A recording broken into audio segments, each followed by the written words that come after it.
Good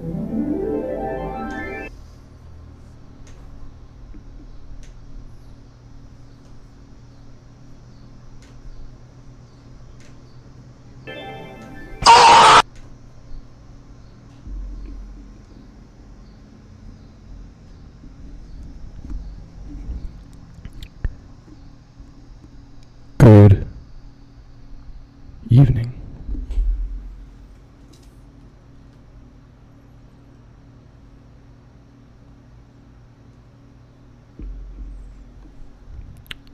Good evening.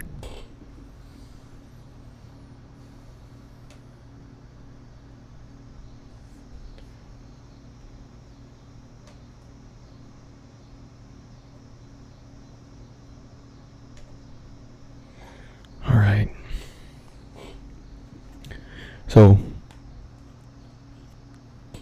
apparently I've been recording in lesser quality for the past several streams. Only just now did I realize I could get it to be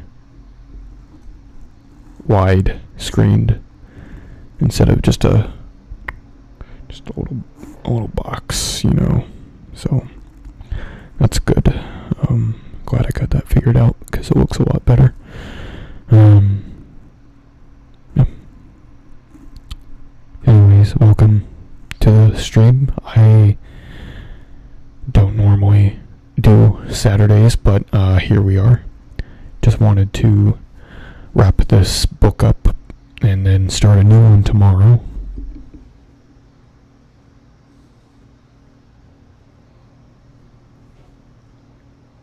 Out of focus here, sorry. Let me figure this out.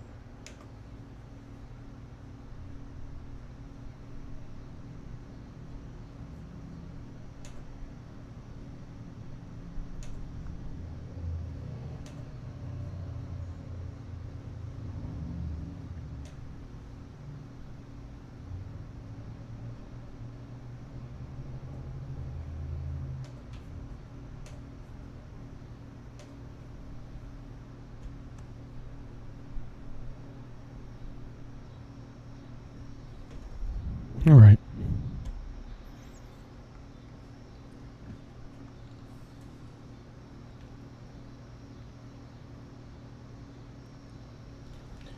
So we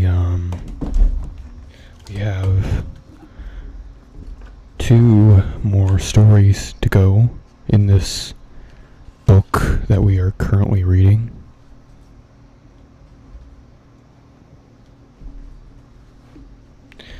It's one book called The Randolph Carter Tales, as you can tell from the title. Got two stories left. This first one is called Through the Gates of the Silver Key. Tonight we have another Amaretto Sour. Last night we will be having an Amaretto Sour on the stream.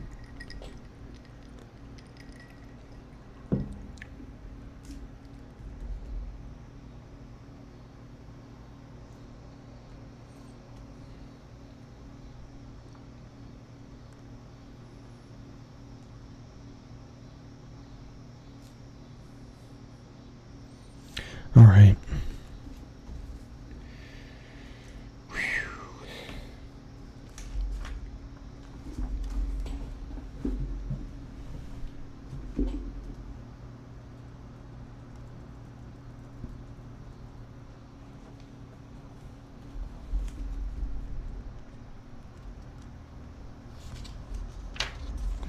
Alright. Feeling a bit tired right now. Had a late night last night, but hopefully I can get through this very, very smoothly.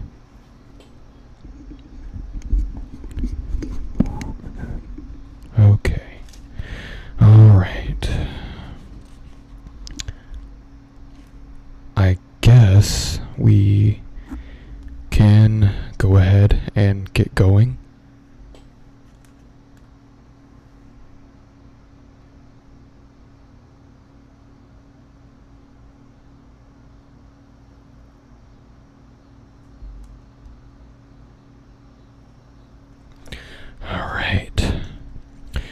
through the gates of the Silver Key. That is what this story is called.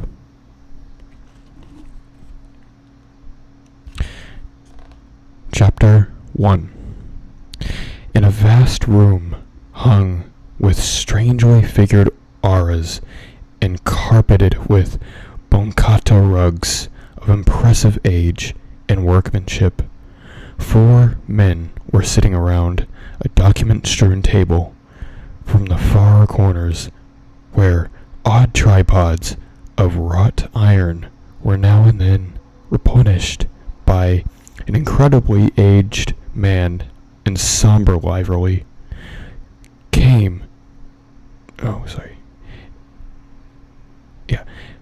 the hypnotic fumes of olibanum, while in a deep niche on one side there ticked a curious coffin-shaped clock, whose dial bore baffling hieroglyphs, and whose 4 hands did not move in consonance with any time system known to this planet. It was a singular and disturbing room, but well fitted to the business then at hand. From there, in the New Orleans home of this continent's greatest mystic, mathematician, and Orientalist, there was a being settled at the last estate of the scarcely less great mystic, scholar, author, and dreamer who had vanished from the face of the earth 4 years before.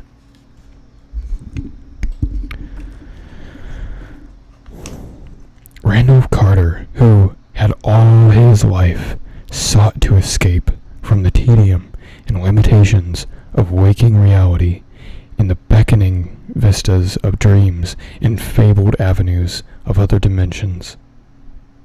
Disappearing from the sight of man on the 7th of October, 1928, at the age of 54, his career had been a strange and lonely one, and there were those who inferred from his curious novels many episodes more bizarre than any in his recorded history.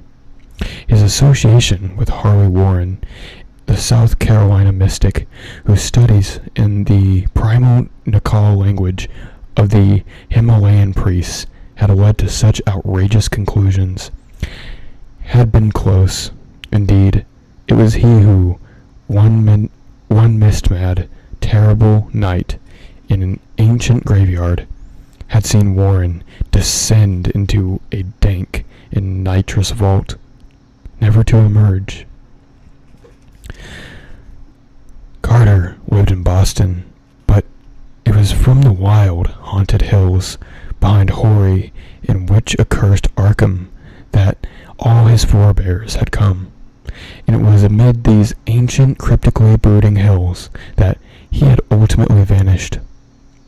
His old servant, Parks, who had died early in 1930, had spoken of the strangely aromatic and hideously carven box that he had found in the attic, and of the indecipherable parchments and queerly figured silver key which that box had contained, matters of which Carter had also written to others.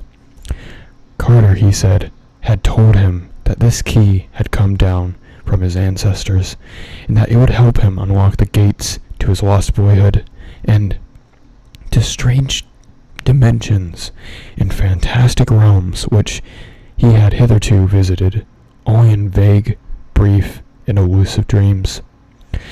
Then, one day, Carter took the box and its contents and rode away in his car, never to return.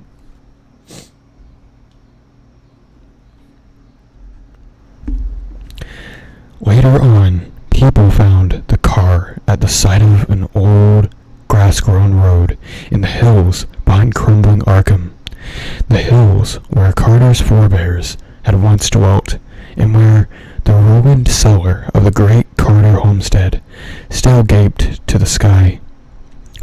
It was in a grove of tall elms near that another of the Carters had mysteriously vanished in 1781, and not far away was the half-rotted cottage of Gertie Fowler, the witch had brewed her ominous potions still earlier. The region had been settled in 1692 by fugitives from the witchcraft trials in Salem, and even now it bore a name strangely and vaguely ominous things scarcely to be envisaged.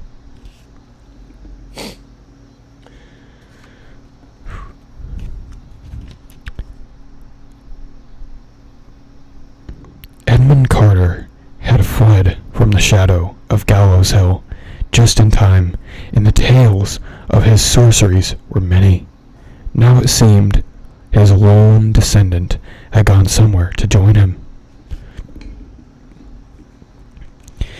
In the car, they found the hideously carved box of fragrant wood, and the parchment which no man could read.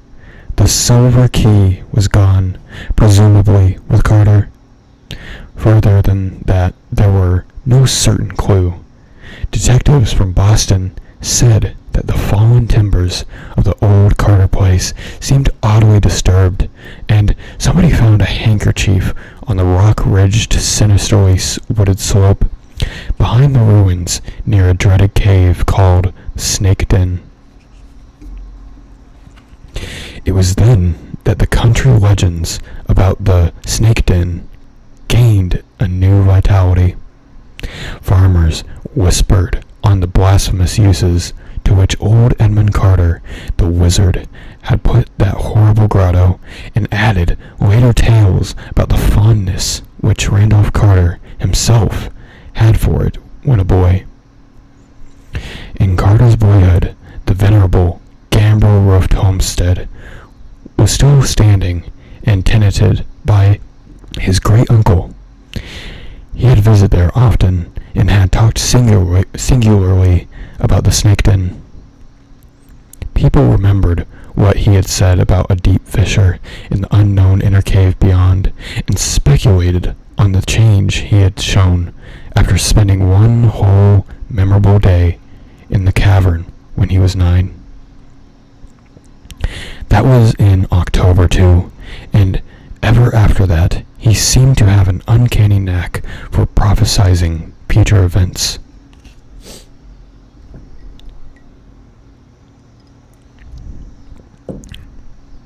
It had rained late in the night that Carter vanished, and no one was quite able to trace his footprints from the car. Inside the Snake Den, there was all amorphous liquid mud, owing to the copious seepage. Only the ignorant rustics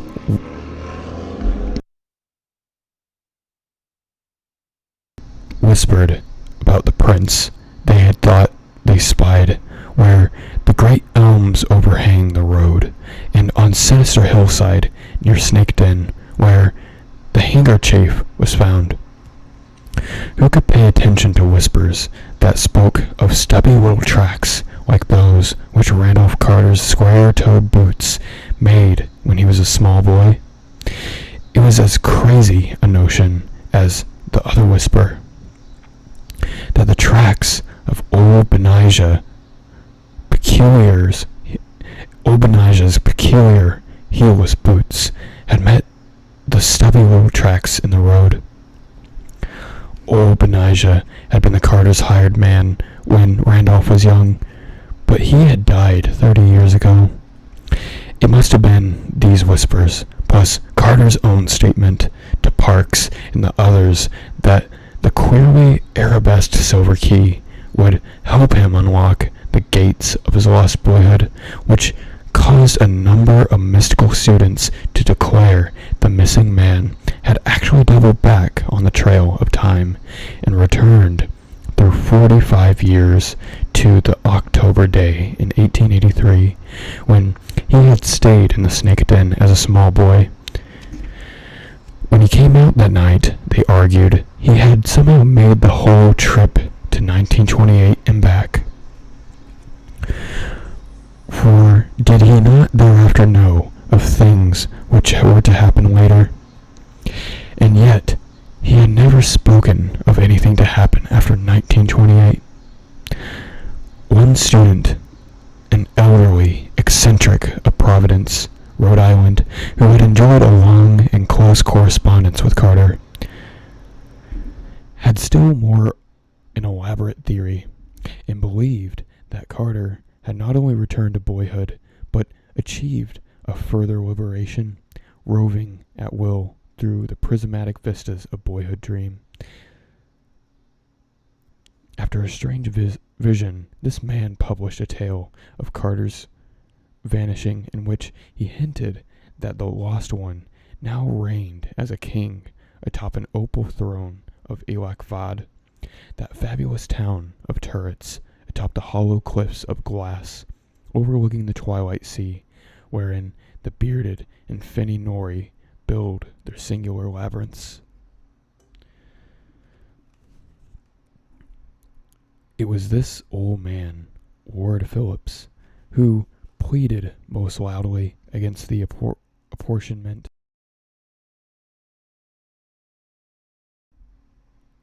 Sorry, I just realized I was completely muted. It was this old man, Ward Phillips, who pleaded most loudly against the apportionment of Carter's estate to his heirs, all distant cousins, on the ground that he was still alive in another time dimension and might well return someday.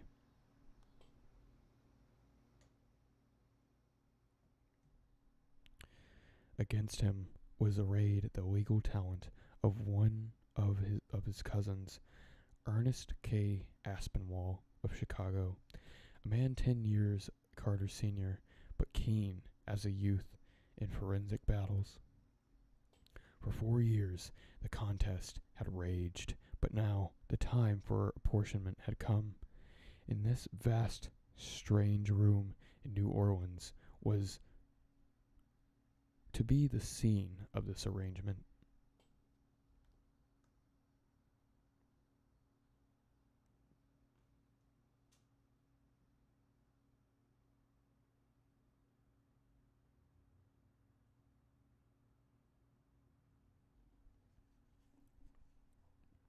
It was the home of Carter's literary and financial executor, the distinguished Creole student of mysteries and Eastern antiquities, Etienne Lorraine de Marigny. Carter had met de Marigny during the war. I'm going to refer to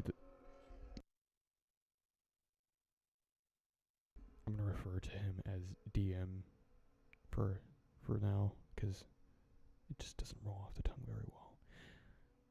Carter had met DM during the war, and when they both served in the French Foreign Legion, and had at once cleaved to him because of their similar tastes and outlook.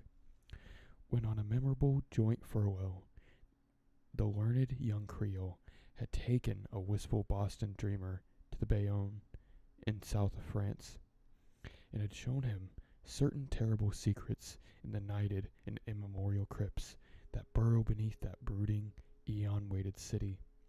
The friendship was forever sealed.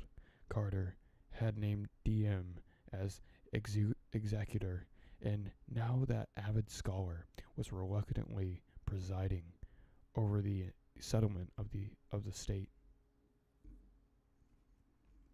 It was sad work for him, for like the old Rhode Islander, he did not believe that Carter was dead. But what weight had the dreams of mystics against the harsh wisdom of the world? Around the table, in that strange room, in the old French quarter, sat the men who claimed an interest in the proceedings. There had been the usual legal advertisements of the conference in the papers where Carter's heirs were thought to live. Yet only 4 now sat listening to the abnormal ticking of that coffin-shaped clock, which told no earthly time, and to the bubbling of the courtyard fountain beyond half-curtained, fan-lightened windows.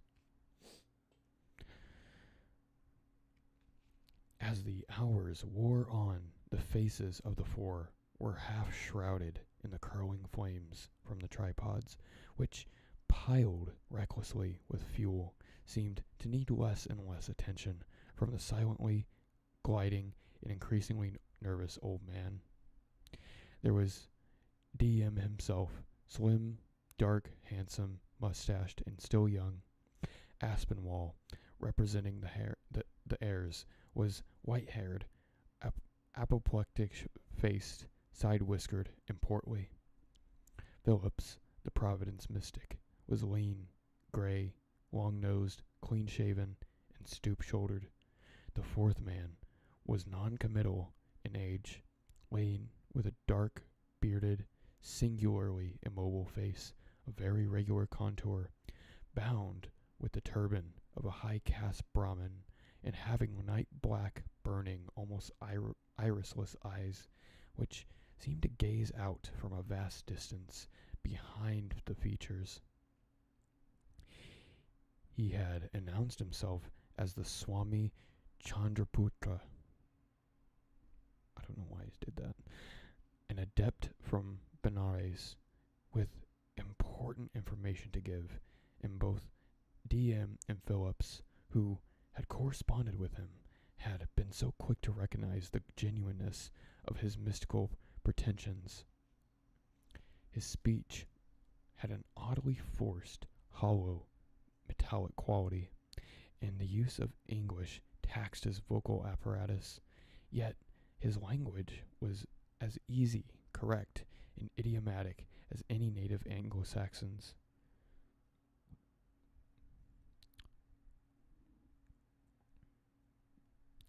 In general attire, he was the normal European civilian, but his loose clothes sat peculiarly badly on him, while his bushy black beard, Eastern turban, and large white mittens gave him an air of exotic eccentricity.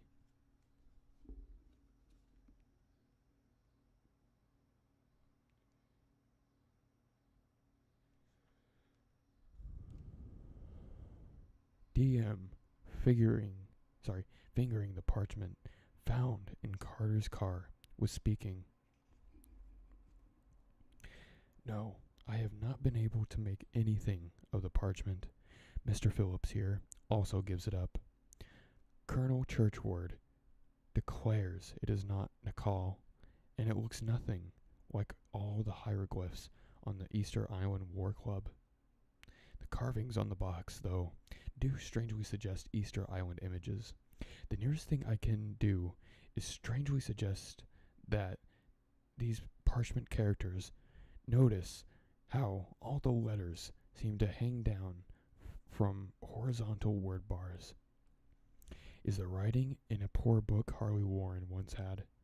It has come from India, while Carter and I visiting him in 1919, and he would never tell us anything about it. Said it would be better if we didn't know, and hinted that it might have come originally from some place other than the earth. He took with him in December when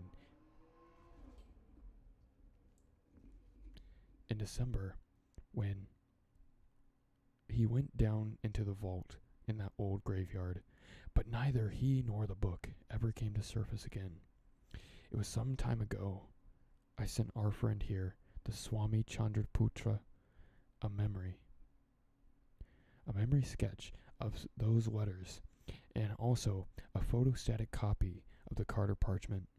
He believes he may be able to shed light on them after certain references and consultations. But the key, Carter sent me a photograph of that. It's curious, and the arabesques were not letters, but seemed to have belonged to the same culture tradition as the parchment Carter always spoke of being on the point of solving the mystery, though he never gave details. Once he grew almost poetic about the whole business. That silver antique key, he said, would unlock the successive doors that bar our free march down the mighty corridors of space and time to the very border which no man has crossed since Shaddad, with his terrific genius, built and concealed in the sands of the Arabia Patera the prodigious domes and uncounted minarets of thousand-pillared Iram. Half-starved dervishes, wrote Carter, the thirst-crazed nomads have returned to tell of that monumental portal and of that hand that is sculptured above the keystone of the arch. But no man has passed and retraced his steps to say that his footprints of the garnet-strewn sands within here to witness to his visit. The key, he surmised, was that for which the cyclopean sculptured hand vainly grasps.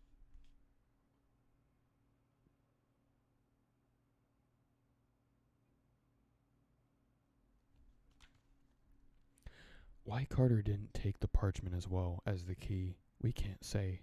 Perhaps he forgot it, or perhaps he forbore to take it through recollection of one who had taken a book of like characters into a vault and never returned. Perhaps it was really immaterial to what he wished to do. As DM paused, old Mr. Phillips spoke a harsh, shrill voice. We can know of Randolph Carter's wandering only what we dream. I have been to many strange places in dreams, and have heard many strange and significant things in Ulthar, beyond the river sky. It does not appear that the parchment was needed. For certainly Carter re-entered the world of his boyhood dreams, and is now a king in Ilik-Vad. Mr. Aspinwall grew doubly apoplectic looking as he sputtered, "Can't somebody shut the old fool up? We've had enough of these moorings. The problem is to divide the property, and it's about time we got to it." For the first time, Swami Chandraputra spoke in a queerly alien voice. "Gentlemen, there is more to this matter than you think. Mr. Aspinwall does not do well to laugh at the evidence of dreams. Mr. Phillips has taken an incomplete view, perhaps because he has not dreamed enough. I myself have done much dreaming. We in India have always done that, just as all the Carters seem to have done it. You, Mr. Aspinwall, as a maternal cousin, are naturally not a Carter. My own dreams and certain other sources of information have told me a great deal which you could find obscure. For example, Randolph Carter forgot that the parchment, which he couldn't decipher yet, it would be well for him that he remembered to take it. You see, I have really learned pretty much what happened to Carter after he left his car with the silver key at sunset on that 7th of October 4 years ago." Aspinwall audibly sneered, but the others sat up with heightened interest. The smoke from the tripods increased, and the crazy ticking of that coffin-shaped clock seemed to fall into bizarre patterns, like the dots and dashes of some alien and insoluble telegraph message from outer space. The Hindu leaned back, half closed his eyes, and continued in that oddly labored yet idiomatic speech, while before his audience there began to float a picture of what happened to Carter.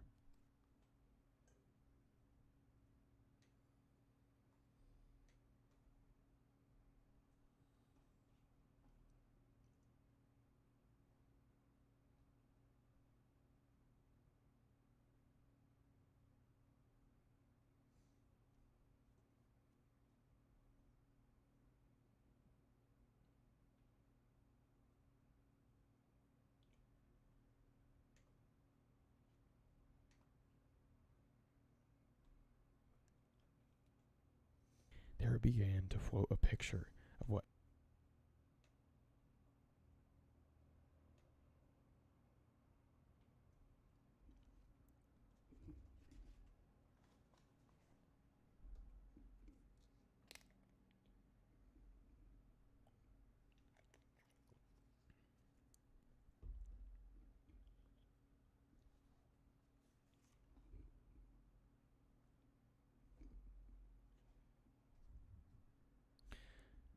Chapter 2. The hills beyond Arkham are full of strange magic. Something, perhaps, which the old wizard Edmund Carter called down from the stars and up from the crypts of Nether Earth when he fled there from Salem in 1692. As soon as Randolph Carter was back among them, he knew that he was close to one of the gates which few audacious, abhorred, and alien-souled men have blasted through Titan walls betwixt the world and the outside absolute. Here, he felt, and on this day of the year, he could carry out with success the message he had deciphered months before from the arabesques of that tarnished and incredibly ancient silver key. He knew now how it must be rotated and how it must be held up to the setting sun, and what syllables of ceremony must be intoned into the void of the ninth and last turning, in a spot as close to a dark polarity and induced gate as his. It could not fail in its primary function. Certainly he would not rest that night in the lost boyhood for which he had never ceased to mourn.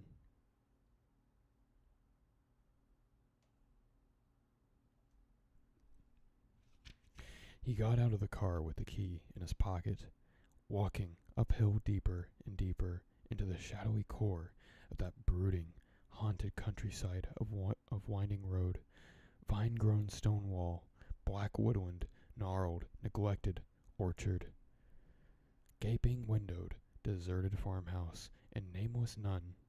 At the sunset hour, when the distant spires of Kingsport gleamed in the ruddy blaze, he took the key and made the needed turnings and intonations. Only later did he realize how soon the ritual had taken effect. Then, in the deepening twilight, he had heard a voice out of the past. Old Benijah, his great-uncle's hired man.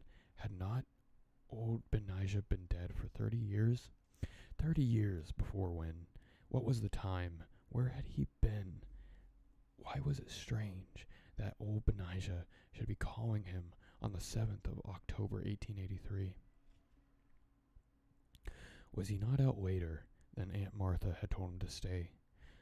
What was this key in his blouse pocket, where his little telescope given to him by his father on his 9th birthday 2 months before ought to be? Had he found it in the attic of his home? Would it unlock the mystic pylon which his sharp eye had traced amidst the jagged rocks at the back of the inner cave behind Snake Den on the hill?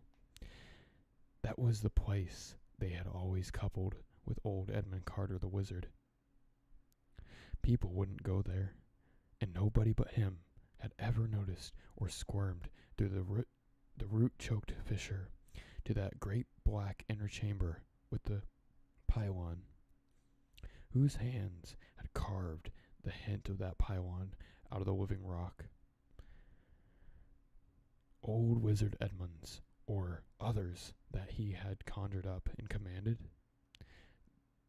That evening, little Randolph ate supper with Uncle Chris and Aunt Martha in the old gambrel-roofed house. Next morning, he was up early and out through the twisted, bowed apple orchard to the upper timber lot where the mouth of the snake den lurked black and forbidding amongst grotesque, overnourished oaks.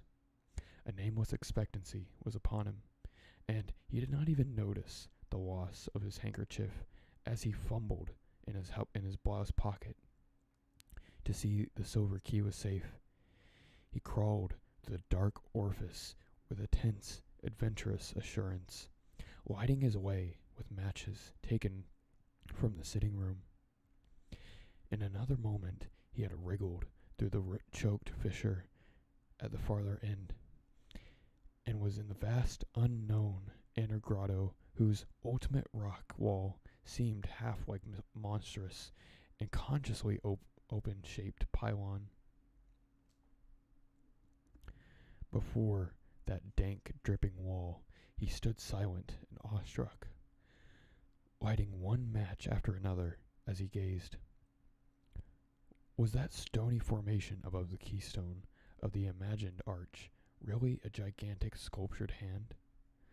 Then he drew forth the silver key and made motions and intonations whose source he could dimly remember. Was anything forgotten? He knew only that he wished to cross the barrier to the untrammeled land of his dreams and the gulfs where all dimensions dissolved in the absolute.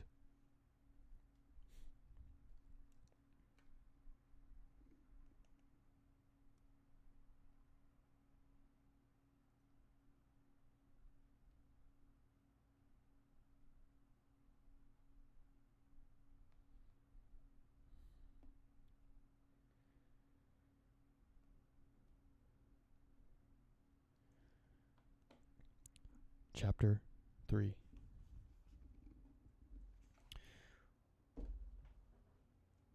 What happened then is scarcely to be described in words.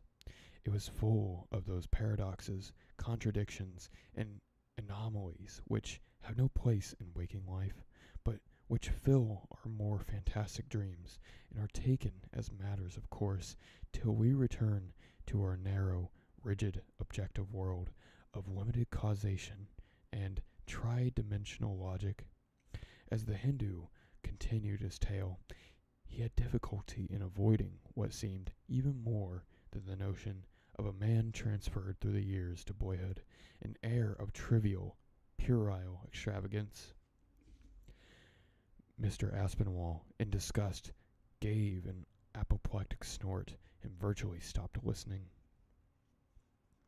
For the rite of the silver key, as practiced by Randolph Carter in that black, haunted cave within a cave, did not prove unavailing.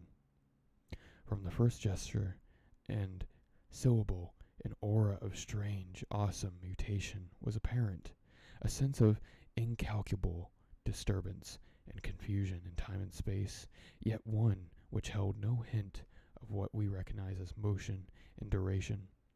Imperceptibly, such things as age and location ceased to have any significance whatsoever. That day before, Randolph Carter had miraculously leapt a gulf of years. Now, there was no distinction between boy and man. There was only an entity that Randolph Carter had become, with a certain store of images which had all lost connection with terrestrial scenes and circumstance of acquisition. A moment before, there had been an inner cave with vague suggestions of a monstrous arch and gigantic sculptured hand on the farther wall. Now there is neither cave nor absence of cave, neither wall or absence of wall.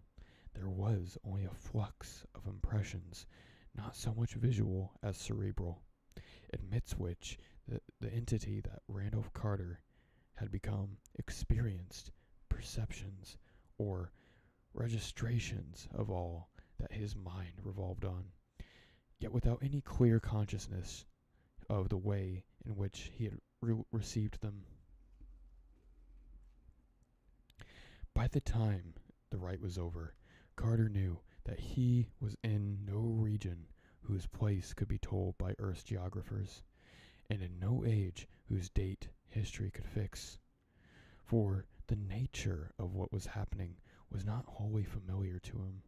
There were hints in the cryptical penodic fragments in the whole chapter of the forbidden Necronomicon of the mad Arab Abdul Azared had taken on significance when he had deciphered the designs graven on the silver key. A gate had been unlocked, not indeed the ultimate gate, but one leading from Earth in time to that extension of Earth which is outside time, and from which, in turn, the ultimate gate leads fearsomely and perilously to the last void, which is outside all Earths, all universes, and all matter. There would be a guide, a very terrible one, a guide who had been an entity of Earth millions of years before, when man was undreamed of, and when forgotten shapes moved on the steaming planet, building strange cities among whose last crumbling ruins the first mammals were to play. Carter remembered what monstrous Necronomicon had vaguely and disconcertingly adumbrated concerning that guide. And while there are those, the mad Arab had written, who had dared to seek glimpses beyond the veil, to accept him as guide, they would have known to be more prudent had they avoided commerce with him. For it is written in the Book of Thoth, how terrific is the price of a single glimpse. Nor many those who pass ever return, for in the vastness transcending our world are shapes in darkness that seize and bind.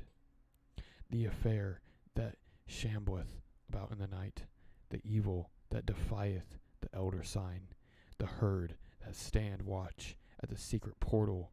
Each tomb is known to have and thrive on that which groweth out of the tenets thereof.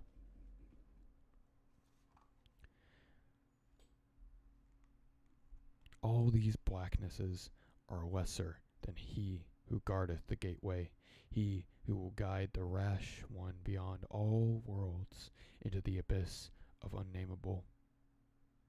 For he is Umar Atawi,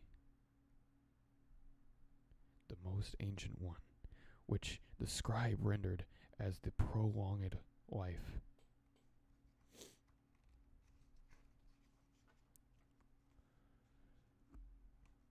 Memory and imagination shaped dim half-pictures with uncertain outlines amidst the seething chaos.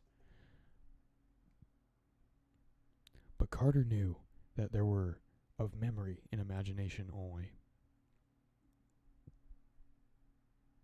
Yet he felt that it was not chance which built these things in his consciousness, but rather some vast reality, ineffable and undimensioned, which surrounded him and strove to translate itself into only symbols he was capable of grasping. For no mind of earth may grasp the extensions of shape which interweave the oblique gulfs outside time and dimensions we know. There floated before Carter a cloudy pageantry of shapes and scenes which somehow linked with Earth's primal, eon-forgotten past. Monstrous living things moved deliberately through vistas of fantastic handiwork that no sane dream ever held, and landscapes bore incredible vegetation and cliffs and mountains and masonry of no human pattern. There were cities under the sea, and denizens thereof, and towers in great deserts where globes and cylinders and nameless winged entities shot off into space or hurtled down out of space. All this Carter grasped, though the images bore no fixed relation to one another or to him. He himself had no stable form or position, but only such shifting hints of form and position as his whirling fancy supplied. He had wished to find the enchanted regions of his boyhood dreams, where galleys sail up the river Okranos, past the gilded spires of Thrawn, and elephant caravans tramp through perfumed jungles in Cled, beyond forgotten palaces with veined ivory columns that sleep lovely and unbroken under the moon. Now intoxicated with wider visions, he scarcely knew what he sought. Thoughts on the infinite and blasphemous daring rose in his mind, and he knew he would face the dreaded guide without fear, asking monstrous and terrible things of him. All at once, The pageant of impressions seemed to achieve a vague kind of stabilization. There were great masses of towering stone, carven into alien and incomprehensible designs, and disposed according to the laws of some unknown inverse geometry. Light filtered from a sky of no assignable color in baffling, contradictory directions, and played almost sentiently over what seemed to be a curved line of gigantic hieroglyph pedestals, more hexagonal than otherwise, and surmounted by cloaked, ill-defined shapes.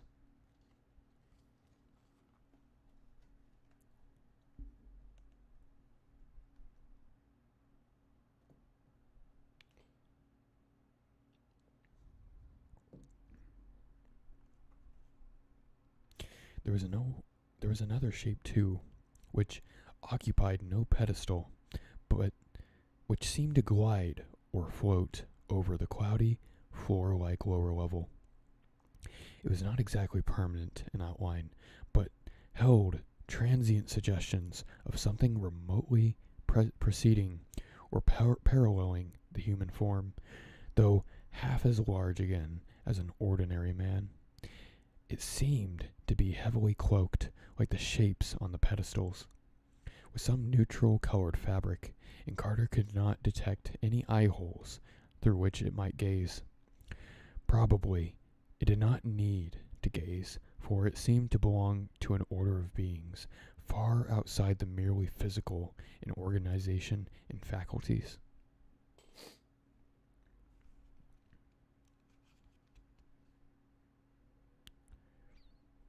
A moment later, Carter knew that this was so, for the shape had spoken to his mind without sound or language, and though the name it uttered was a dreaded and terrible one, Randolph Carter did not flinch in fear. Instead, he spoke back, equally without sound or language, and made those obeisances which the hideous Necronomicon had taught him to make.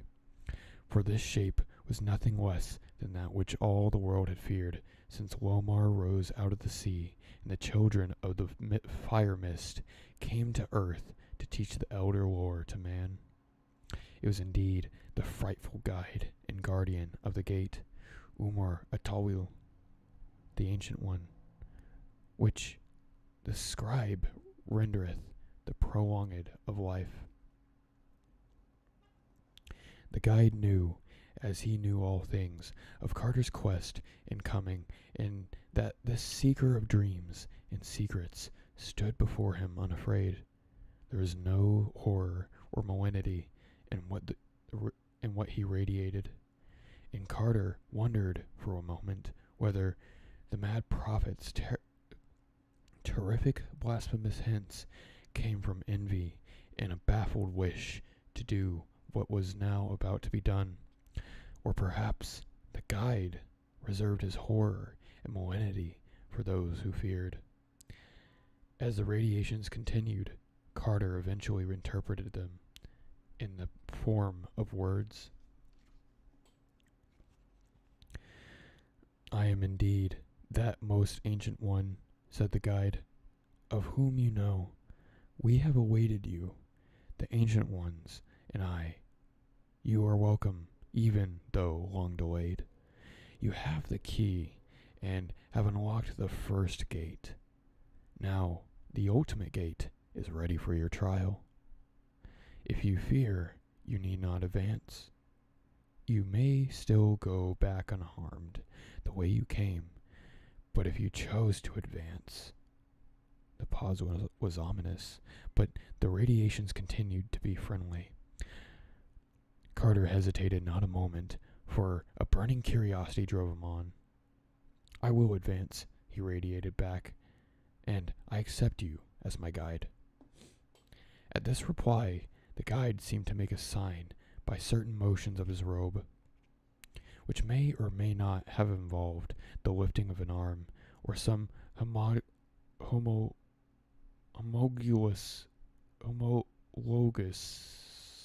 what is that? member. A second sign followed, and from his well-learned lore, Carter knew that he was at last very close to the ultimate gate. The light now changed to another inexplicable color, and the shapes on the quasi-hexagonal pedestals became more clearly defined, and they sat more and more upright. Their outlines became more like those of men, though heads there now seemed to be to rest tall, uncertainly colored mitres, strangely suggestive of those uncertain nameless figures chiseled by a forgotten sculptor along the living cliffs of a high, forbidden mountain in Tartary.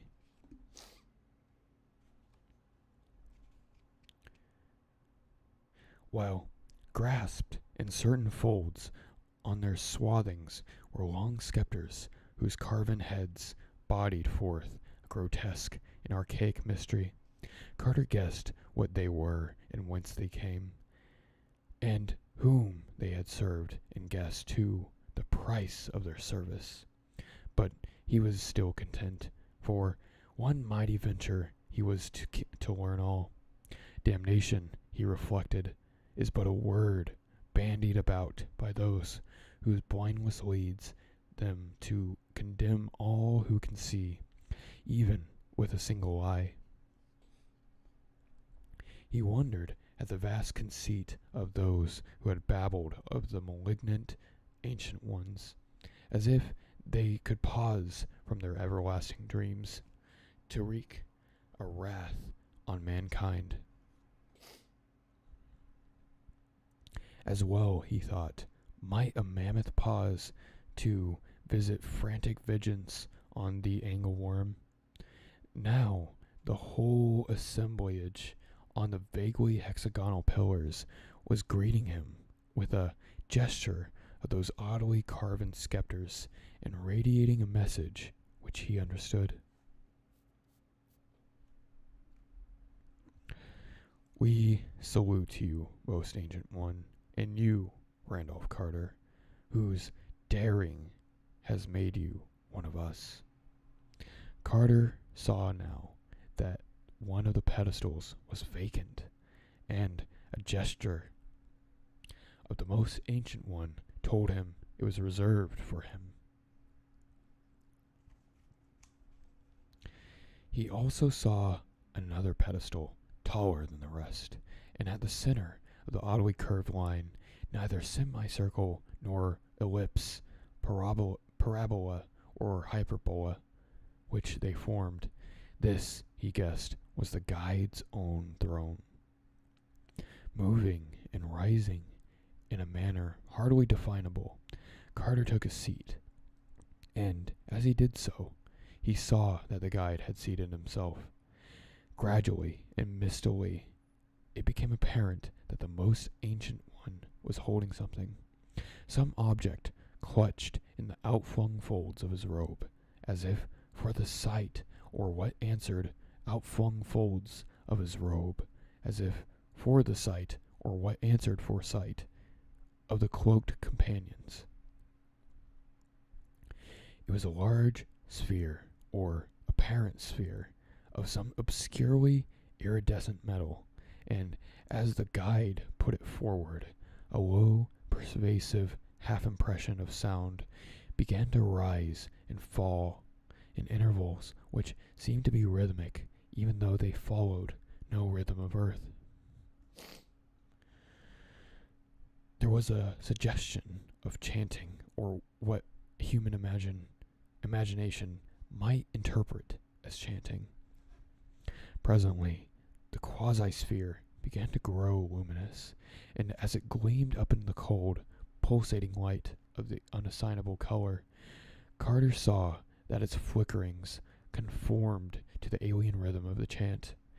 Then all the mitered, scepter-bearing shapes on the pedestals commenced a slight, curious swaying in the same inexplicable rhythm, while nimbuses of unclassifiable light resembling that of the quasi-sphere, played around their shrouded heads.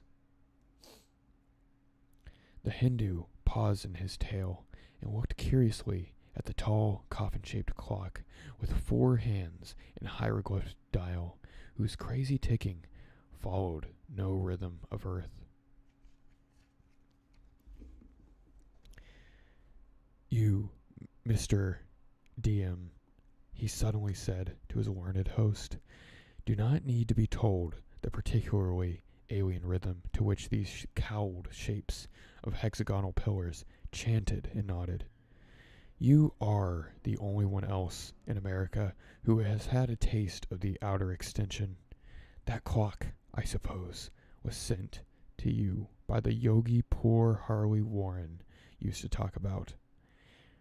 That seer who had that he alone of living men had been to Yanho, the hidden legacy of Eon Old Lang, and had borne certain things away from that dreadful and forbidden city.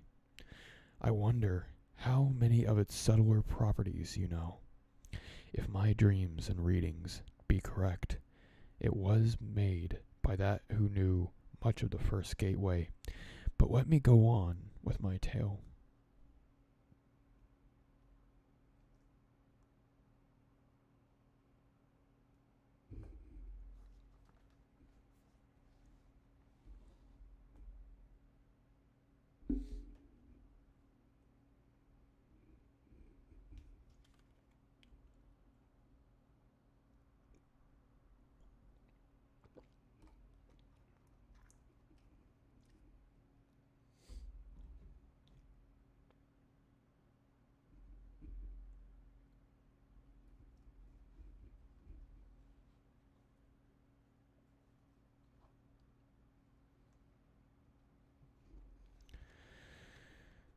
At last, continued the Swami, the swaying and the suggestion of chanting ceased.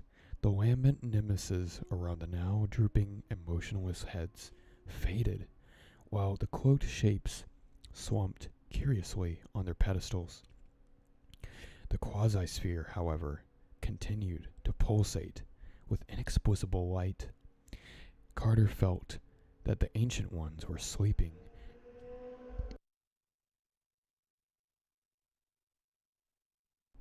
as they had been when he first saw them, and he wondered out of what cosmic dreams his coming had aroused them.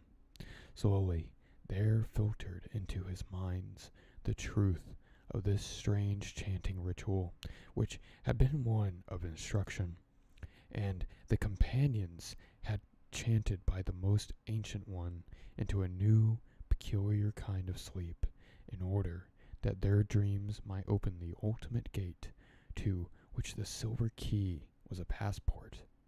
He knew that in the profundity of this deep sleep they were contemplating unplumbed vastness of utter and absolute outsideness, that they were to accomplish that which presence had demanded. The guide did not share this sleep, but seemed still to be giving instructions in some subtle, soundless way. Evidently, he was implanting images of those things which he wished companions to dream, and Carter knew that as each of the ancient ones pictured the prescribed thought, that there would be born the nucleus of a manifestation visible to his earthly eyes.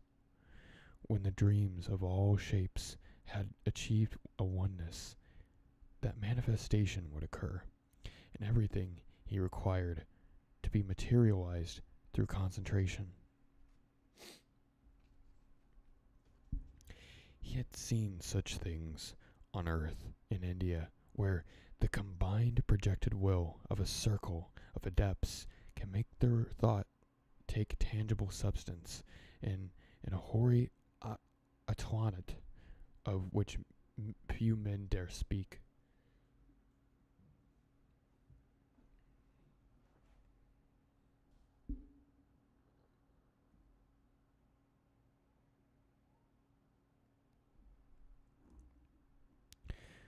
Just what the ultimate gate was and how it was to be passed, Carter could not be certain. But a feeling of tense expectancy surged over him. He was conscious of having a kind of body and holding a fateful silver key in his hand. The masses of towering stone opposite of him seemed to possess the evenness of a wall. Sorry, I needed to.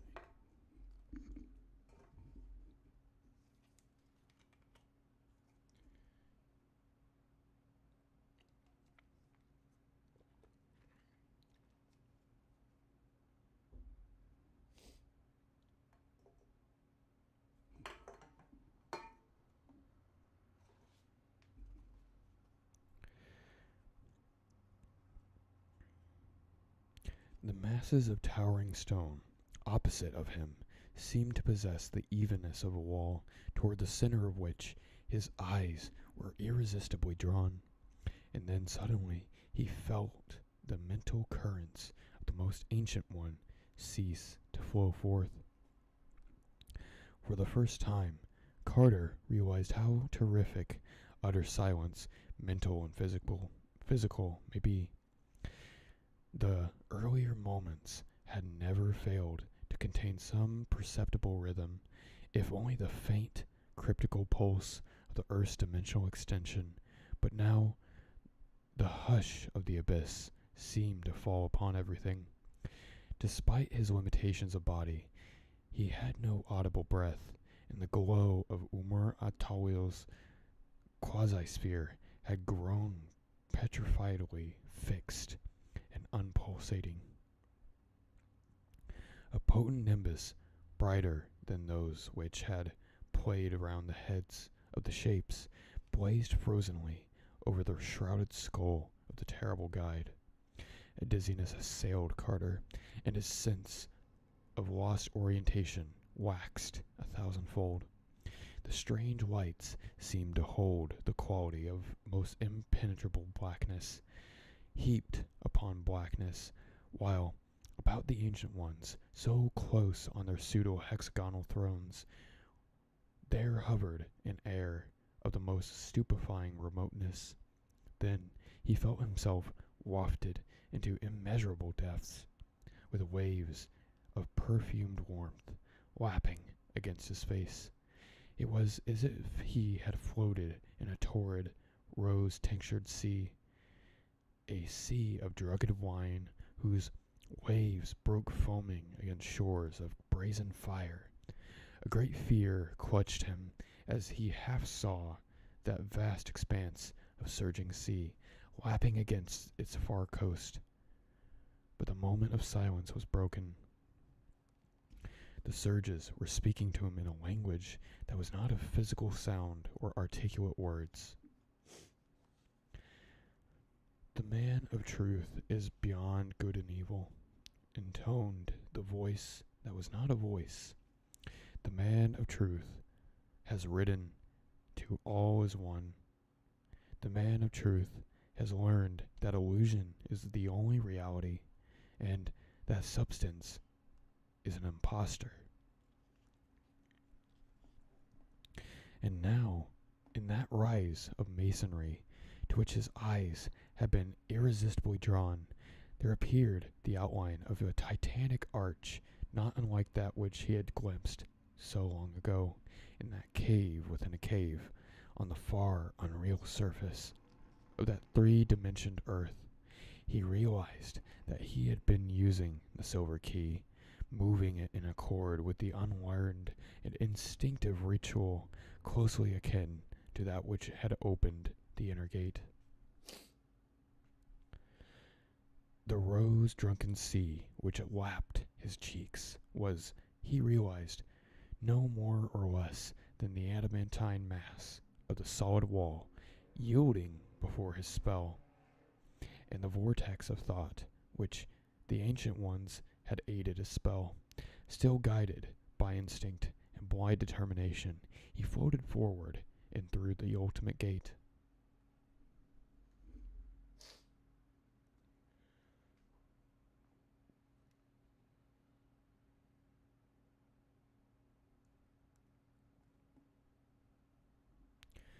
Chapter 4. Randolph Carter's advance through the cyclopean bulk of masonry was like a dizzy precipitation through the measureless gulfs between stars. From a great distance he felt triumphant, godlike surges of deadly sweetness, and after that the rustling of great wings and impressions of sound.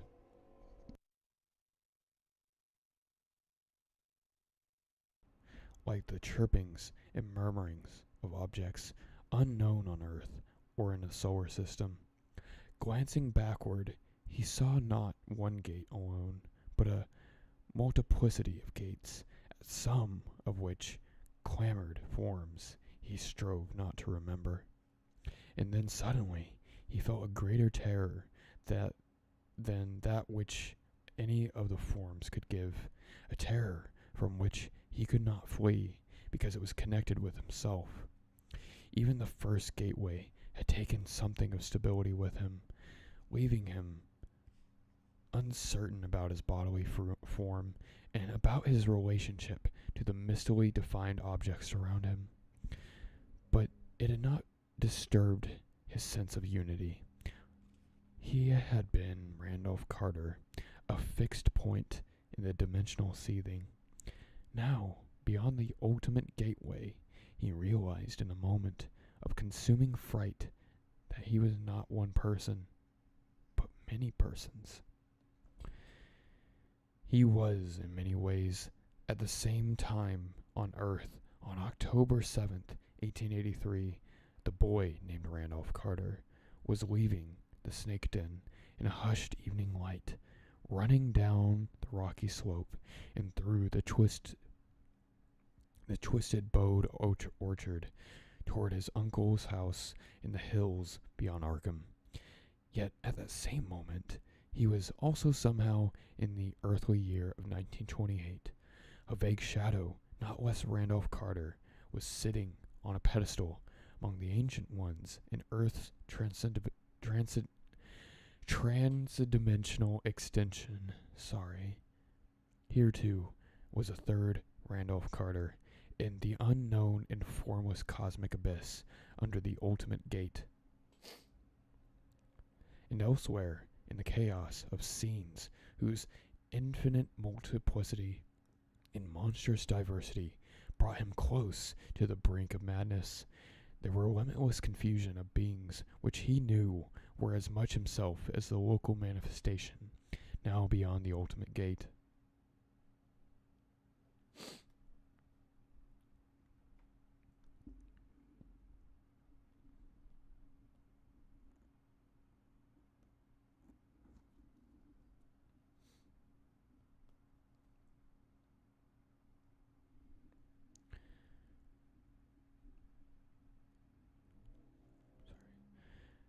There were Carters in settings belonging to every known and suspected age of Earth's history, and to remoter ages of earthly entity transcending knowledge, suspicion, and credibility.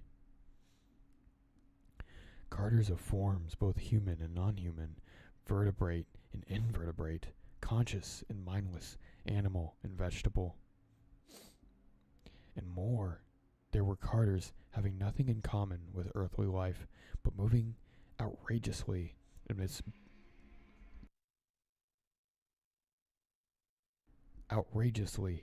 backgrounds of other planets and systems and galaxies and cosmic continua, spores of eternal life drifting from world to world, universe to universe, yet all equally himself.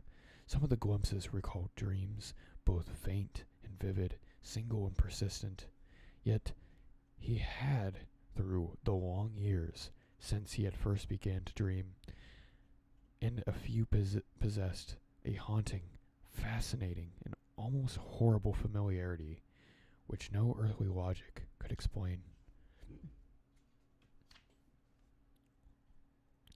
Faced with this realization, Randolph Carter reeled in the clutch of supreme horror such had not been hinted even at the climax of that hideous night, when two had ventured into an ancient an abhorred necropolis under a waning moon, and only one had emerged.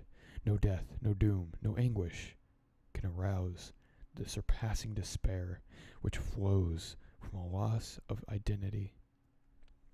Merging with nothingness is peaceful oblivion, but to be aware of existence and yet to know that one is no longer a definite self, that is the nameless summit of agony and dread.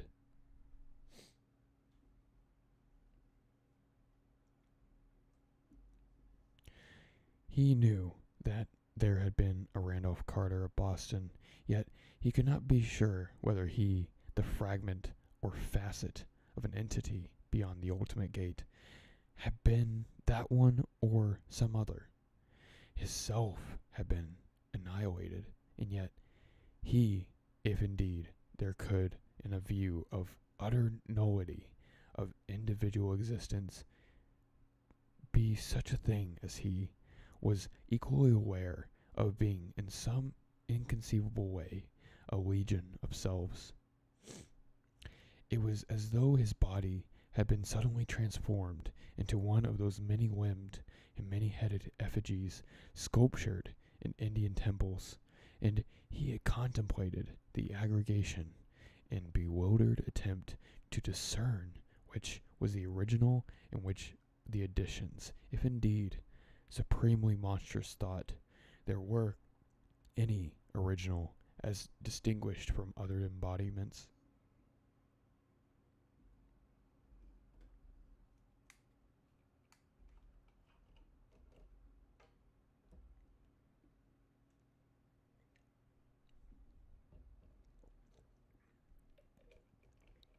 Then, in the midst of the devastating reflections, Carter's beyond the gate fragment was hurled from what had seemed to be the nadir of horror to black, clutching pits of a horror still more profound. This time it was largely external, a force of personality which at once confronted and surrounded and pervaded him, and which, in addition to its local presence, seemed also to be part of himself, and likewise to be coexistent with all the time and coterminous with all space. There was no visual image, yet the sense of entity and the awful concept of combined localism and identity and infinity went a paralyzing terror beyond any which Carter fragment and hitherto deemed capable of existing. In the face of that awful wonder, the quasi-Carter forgot the horror of destroyed individuality.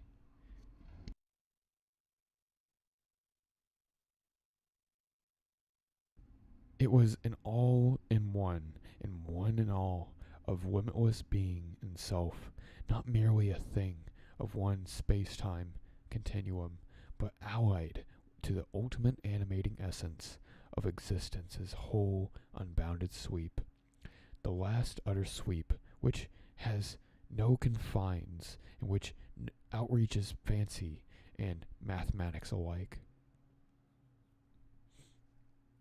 It was perhaps that certain secret cults of earth had whispered of Yog-Sothoth, and which had been a deity under other names, and that which the crustaceans of Yugoth worship as the Beyond One, in the vaporous brains of the spiral nebula know by untranslatable sign, yet in the flash the Carter facet realized how slight and fractional all these conceptions are.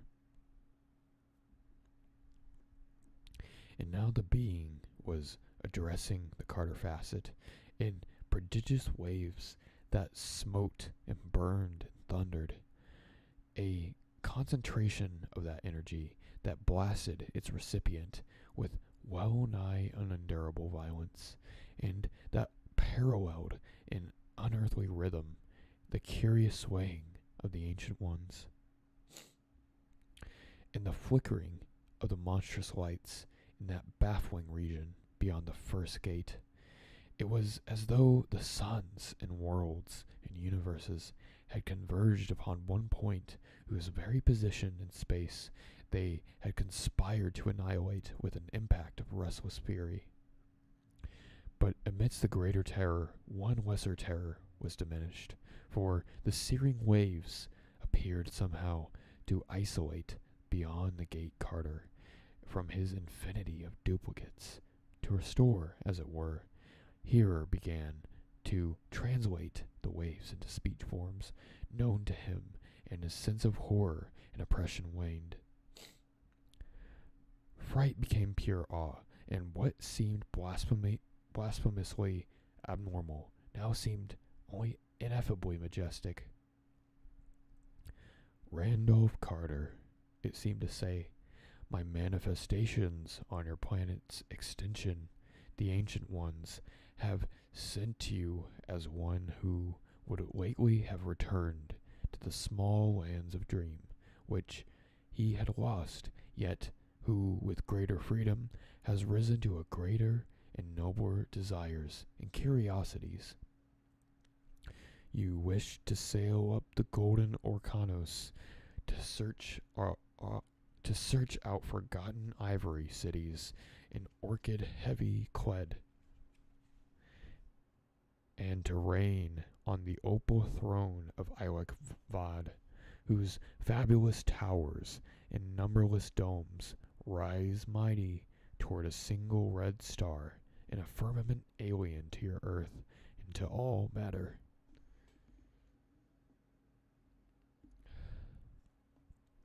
Now, with the passing of 2 gates, you wish loftier things. You would not flee like a child from a scene disliked to a dream beloved, but would plunge like a man into the last and inmost secrets which lies behind all scenes and dreams.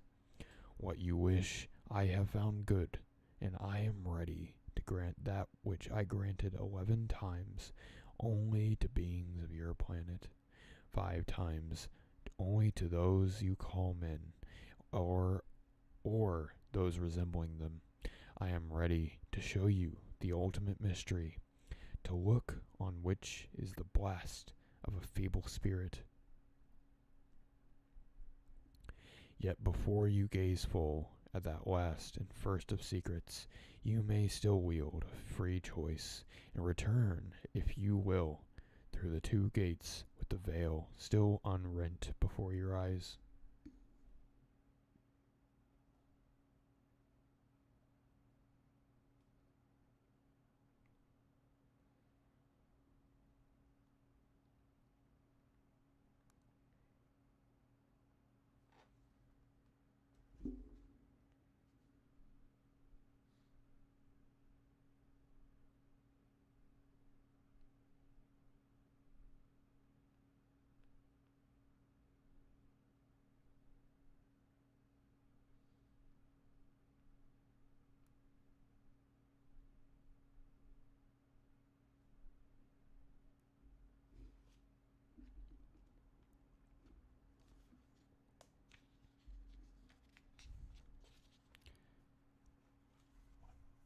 Chapter 5.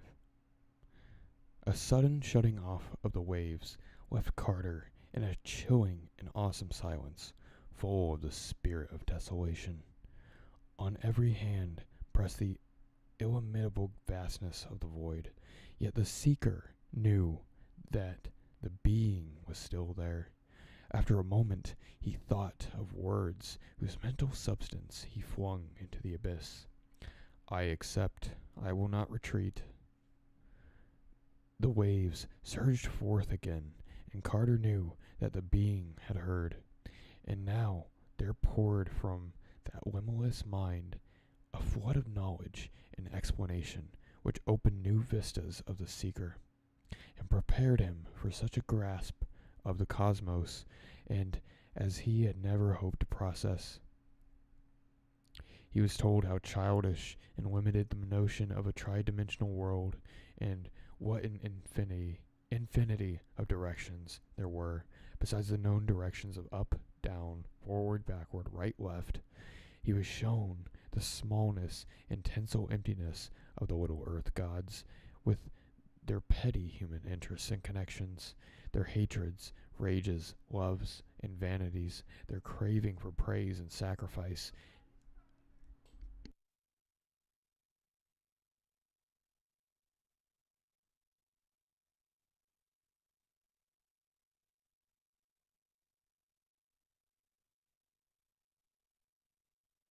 Sorry, loud neighbors.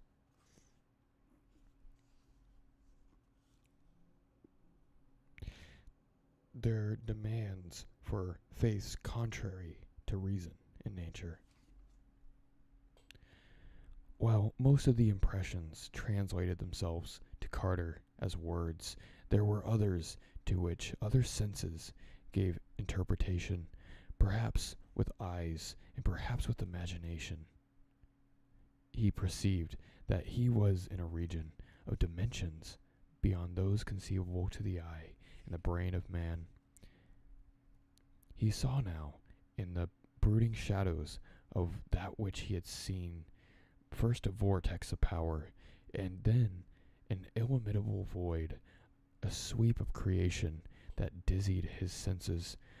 From some inconceivable vantage point, he looked upon the prodigious forms whose multiple extensions transcended any conception of being, size, and boundaries which his mind had hitherto been able to hold. Despite a lifetime of cryptical study, he began to understand dimly why there could exist at the same time the little boy Randolph Carter in the Arkham farmhouse in 1883, the misty form on the vaguely hexagonal pillar beyond the first gate, the fragment now facing the presence in the limitless abyss, and all the other Carters his fancy or perception envisaged.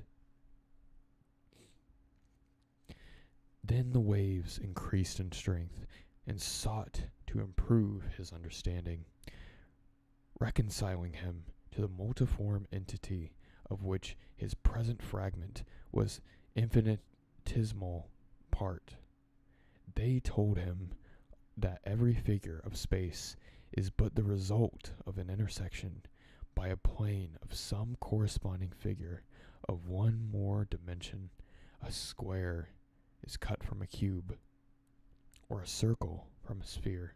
The cube and sphere of 3 dimensions are cut from the corresponding forms of 4 dimensions, which men knew only through guesses and dreams, and these, in turn, are cut from forms of 5 dimensions, and so on up the dizzy and reachless heights of the archetypical infinity.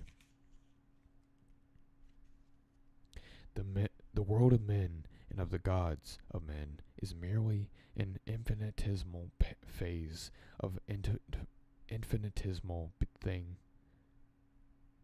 The 3-dimensional phase of that small wholeness reached by the first gate, where the guide dictates dreams of the ancient ones, though men hail it as reality and brand thoughts of its many-dimensional originality as unreality. It is in truth the very opposite. That which we call substance in reality is shadow and illusion, and that which we call shadow and illusion is substance and reality. Time, the waves went on, is motionless and without beginning or end. That it has motion, and the cause of change is an illusion. Indeed, it is itself reality, an illusion. For, except to the narrow sight of beings in limited dimensions, there are no such things as past, present, and future. Men think of time only because of what they call change, yet that too is an illusion. All that was and all that is to be exists simultaneously. these revelations came with a godlike solemnity which left Carter unable to doubt.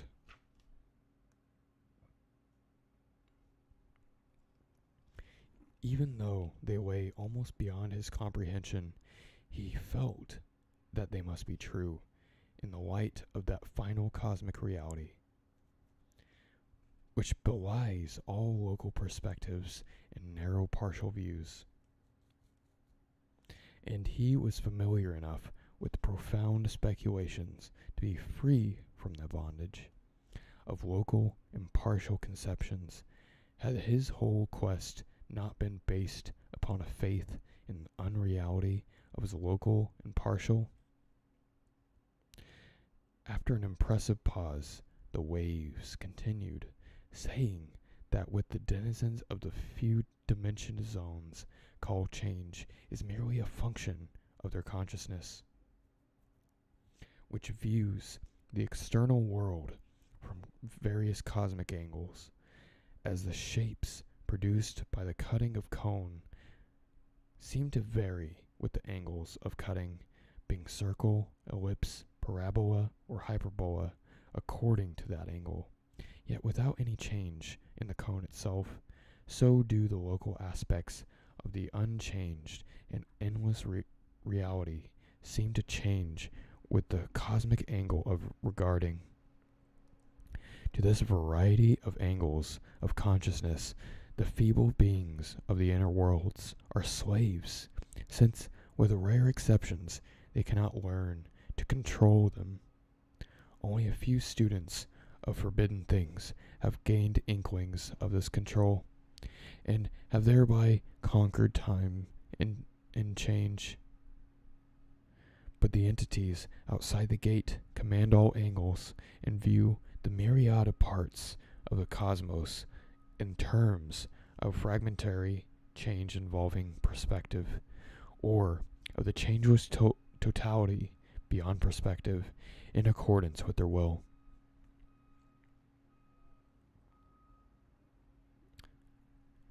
Hello, Joe. Welcome to the stream. Thank you.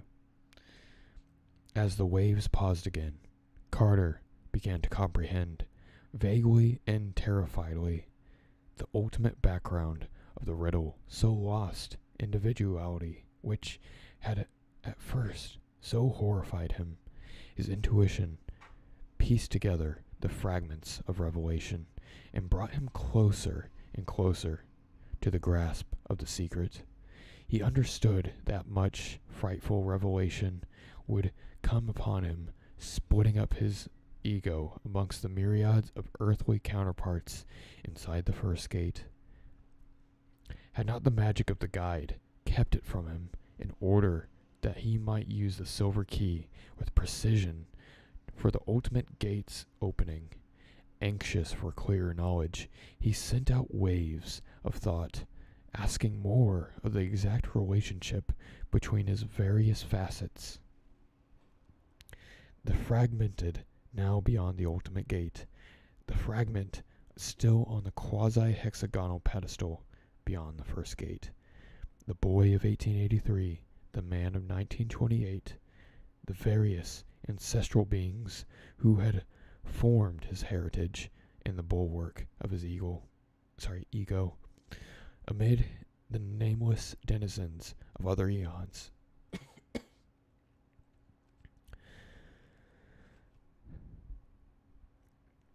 In other worlds, which that first hideous flash of ultimate perception had identified with him. Slowly, the waves of the being surged out in reply, trying to make plain what was almost beyond the reach of his earthly mind.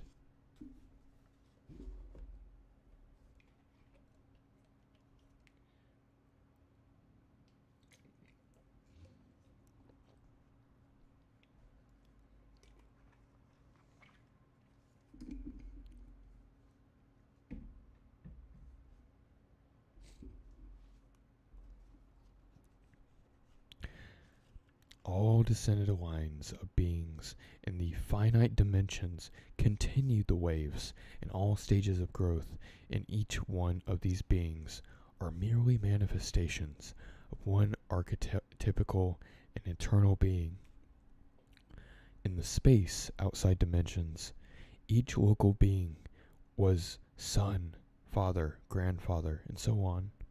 In each stage of individual being, infant, child, boy, man, is merely one of the infinite phases of that same archetypical and eternal being,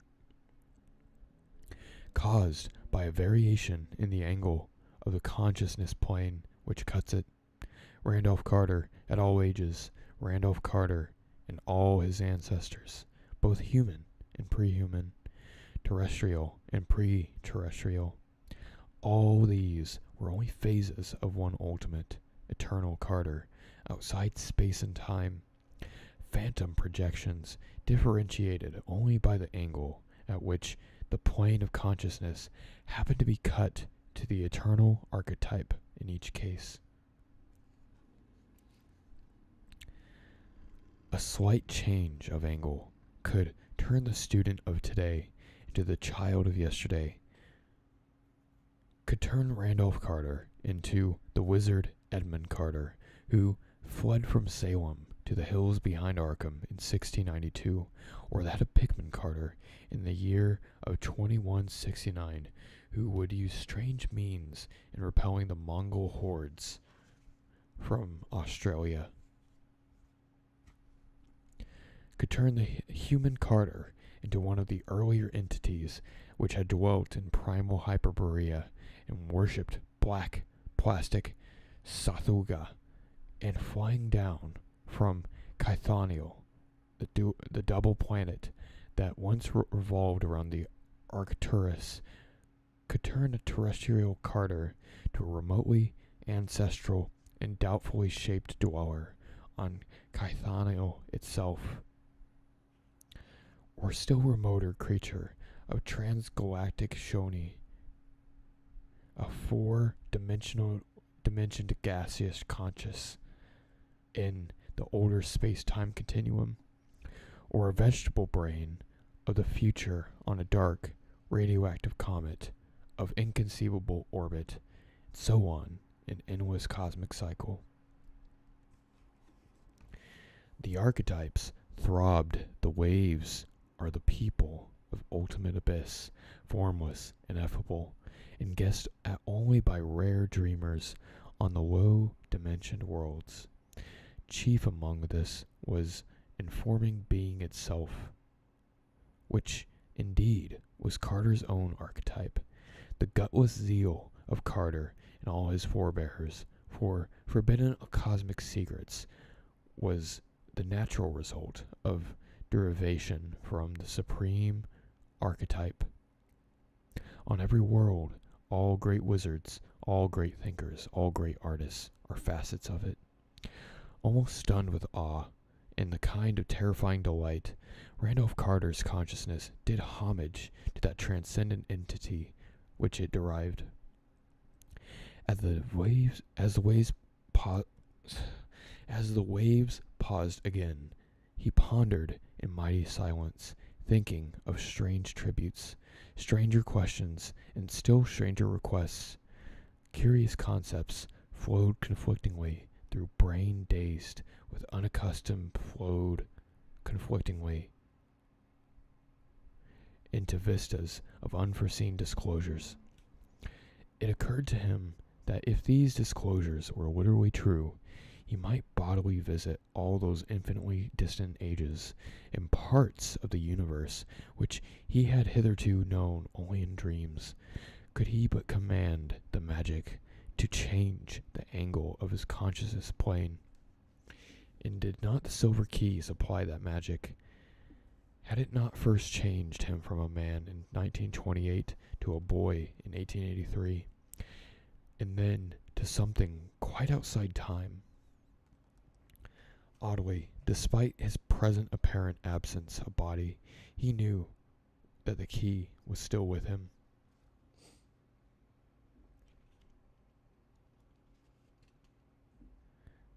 While the silence still lasted, Carter radiated forth the thoughts and questions which assailed him. He knew that in the ultimate abyss was equidistant from every facet of his archetype, human or non-human, terrestrial or extraterrestrial, galactic or transgalactic, and his curiosity regarding the other phases of his being, especially those phases which were farthest from the earthly 1928 in time and space, or which had almost persistently haunted his dreams throughout his life, was at fever heat until he realized that his archetypal entity could, at will, send him bodily to any of these phases of bygone and distant life by changing his consciousness plane, and despite the marvels he had undergone, he burned for the further marvel of walking through the flesh through those grotesque and incredible scenes which visions of the night had fragmentarily brought him.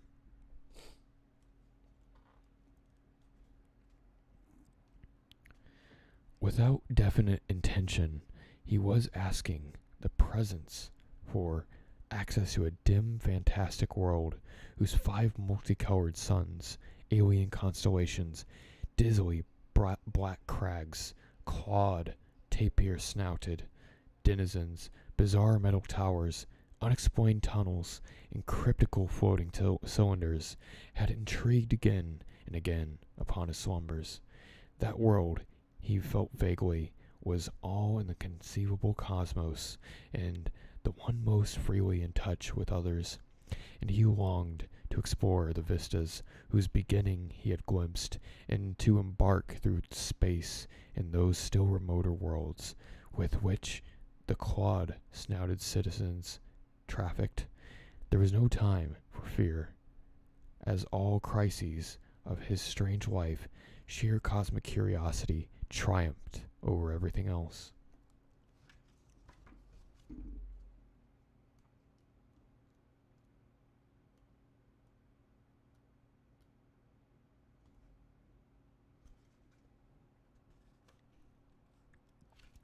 When the waves resumed their awesome pulsing, Carter knew that his terrible request had been granted.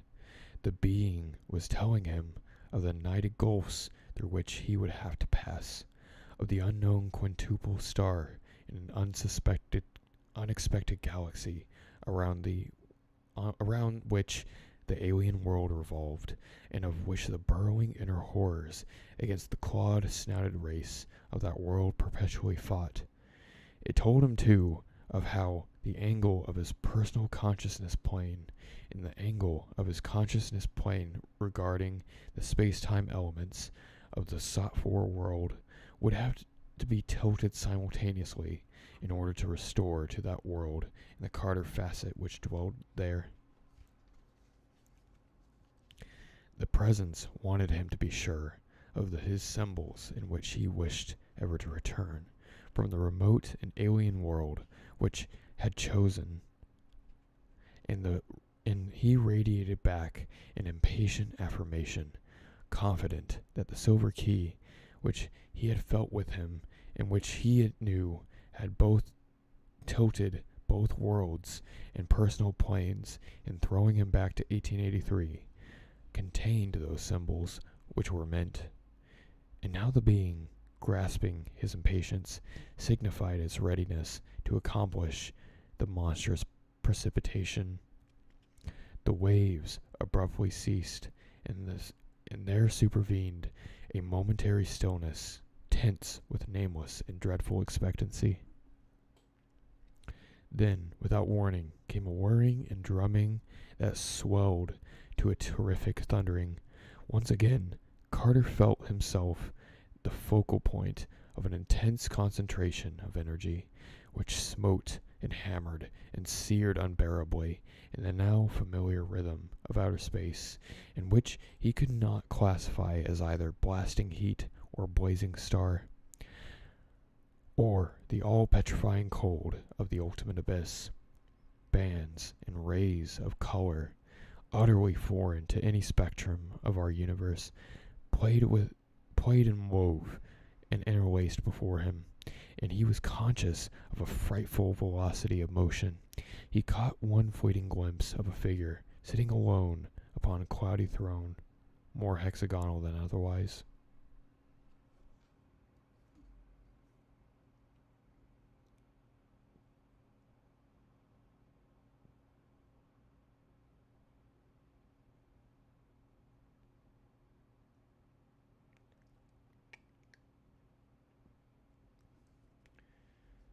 This is a very hard to follow story. Not really sure where it's going.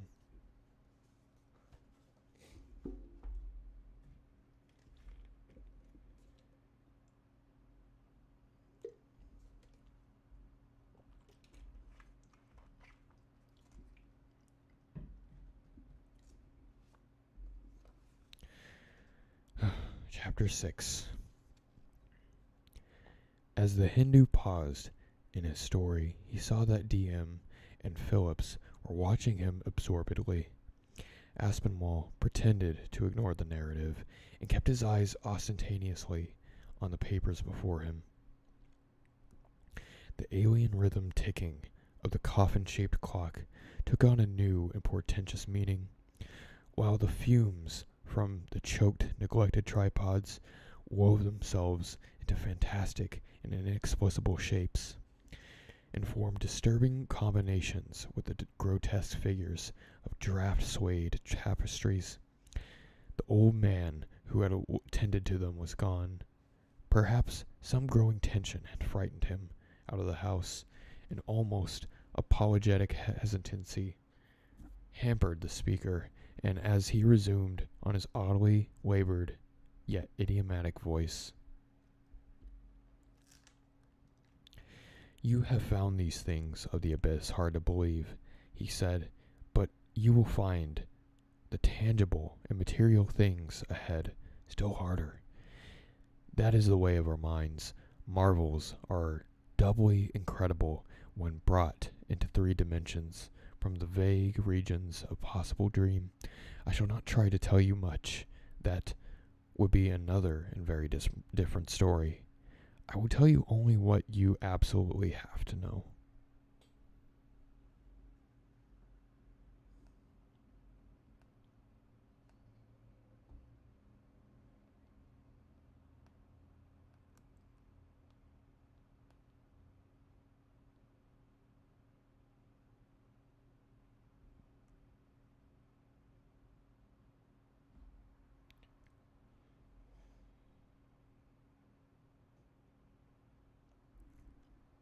Sorry.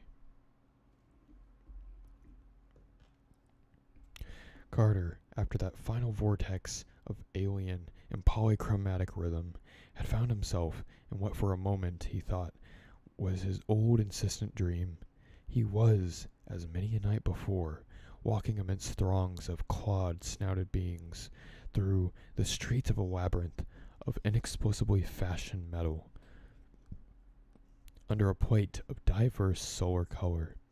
And as he looked down, he saw that his body was like that of the others, rugose, partly squamous, and curiously articulated in a fashion mainly insect-like, but without the caricaturish,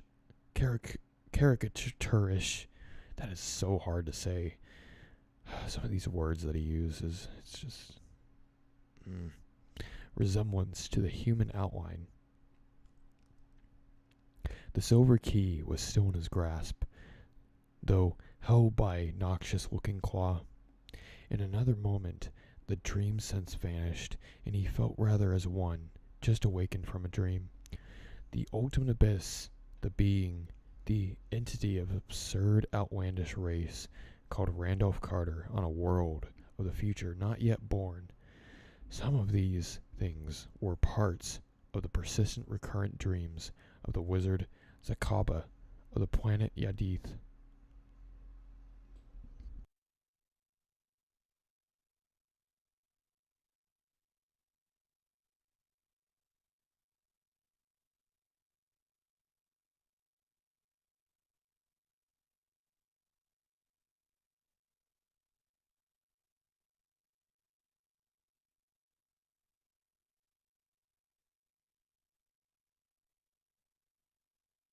Sorry, I don't mean to leave you hanging. It's just somebody wants me to hear their music from outside, so.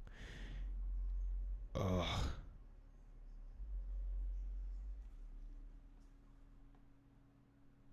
So irritating, I'm sorry.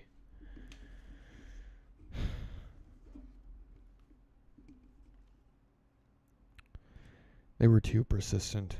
They interfered with his duties in weaving spells to keep the frightful bulls in their burrows. It became mixed up with the recollections of the myriad of real worlds he had visited in a light beam of envelopes. And now they had become quasi-real as never before. The heavy material silver key in his right upper claw, exact image of one that he dreamt about, meant no good. He must rest and reflect and consult the tablets of Ning for advice on what to do. Climbing a metal wall in a lane off the main concourse, he entered his apartment and approached the rack of tables. 7-day fractions later, Zakaba squatted on his prism in awe and half despair, for the truth had opened up a new and conflicting set of memories. Never more could he know the peace of being one entity. For all time and space he was two, Zakaba and a wizard of Yadith, disgusted with the thought of the repellent earth mammal Carter that he was to be and had been, and Randolph Carter of Boston on earth, shivering with the fright at the clawed mantle thing which he had once been and had become again.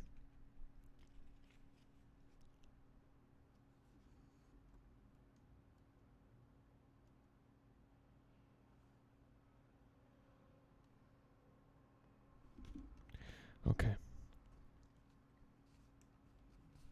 That was confusing. That was the Through the Gates of the Silver Key. One short story left. Very short. And that will be the end of Randolph Carter Tales.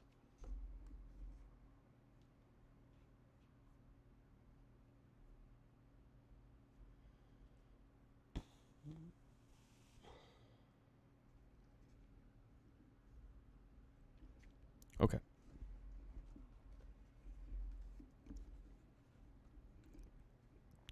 The Unnameable. That's what the story is called. The Unnameable. But that is the name of the story, so it has been named. We were sitting on a dilapidated 17th century tomb in the late afternoon of an autumn day at the old burying ground in Arkham, and speculating about the Unnameable, looking toward a giant willow in the center of the cemetery, whose trunk was nearly engulfed in ancient, illegible slab. I had made a fantastic remark about the spectral and unmentionable nourishment which the colossal roots must be sucking in and out of the hoary, charnel earth. But my friend chided me for such nonsense and told me that since no interments had occurred there for over a century, nothing could possibly exist to nourish the tree in other than ordinary manner. Besides, he added, my consistent talk of the unnameable and unmentionable things was very puerile device, quite in keeping with my lowly standing as an author.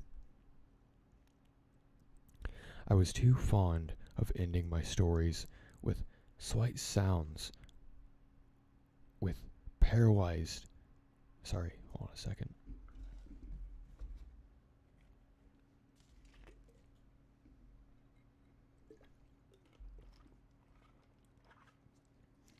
I could hear like my mouth making weird smacking sounds, and it made my skin crawl, and I can only imagine how people listening might feel. So sorry about that.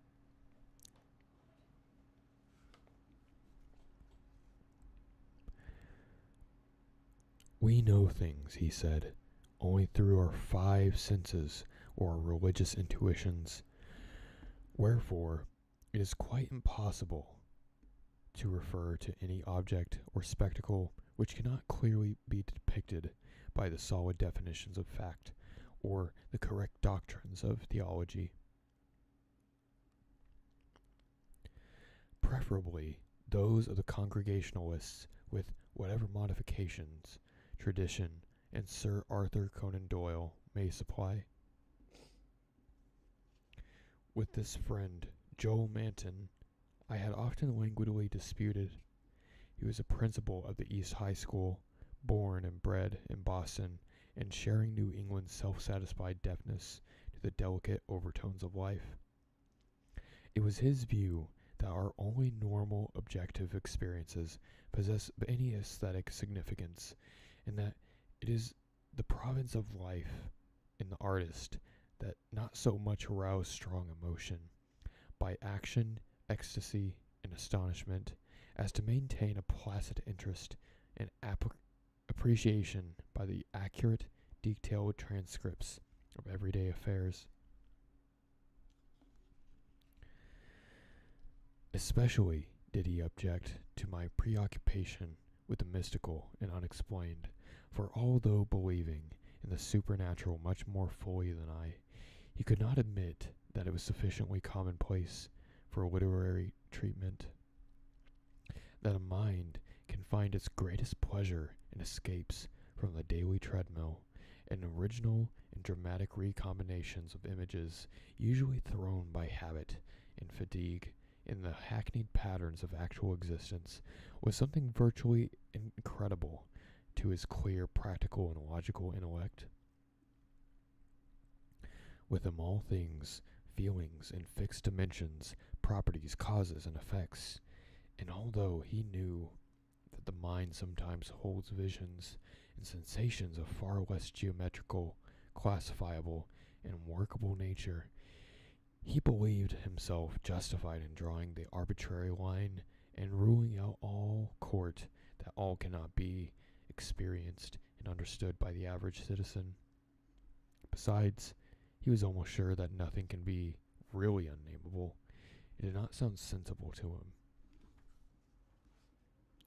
Though I well realized the futility of imaginative and metaphysical arguments against the complacency of an orthodox sun-dweller, something in the scene of this afternoon colloquy moved me to more than usual contentiousness.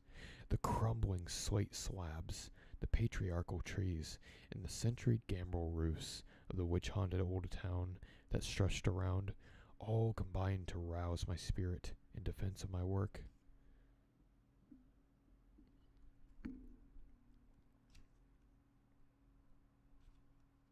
And I was soon carrying my thrusts into the enemy's own country.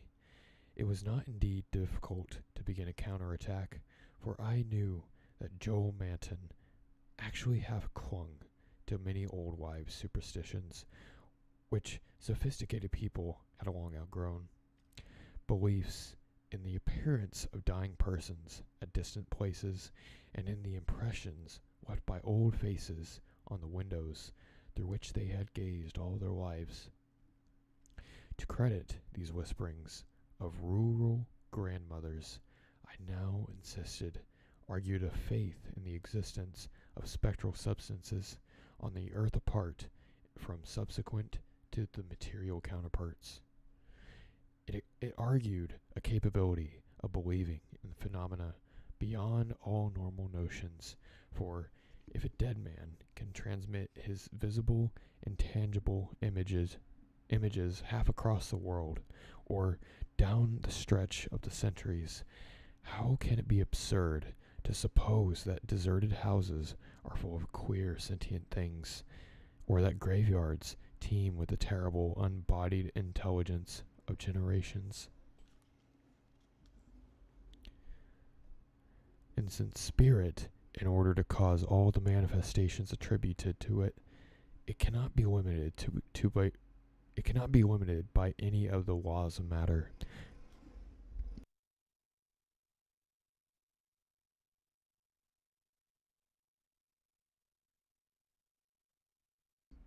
one of the best things about living next to the busiest street, or one of the busiest streets in my city, is that there's just constantly noise pollution. So much noise pollution. Oh man, I tell you what, it's horrible, and it's not at all ideal, and I apologize for that. Anyways.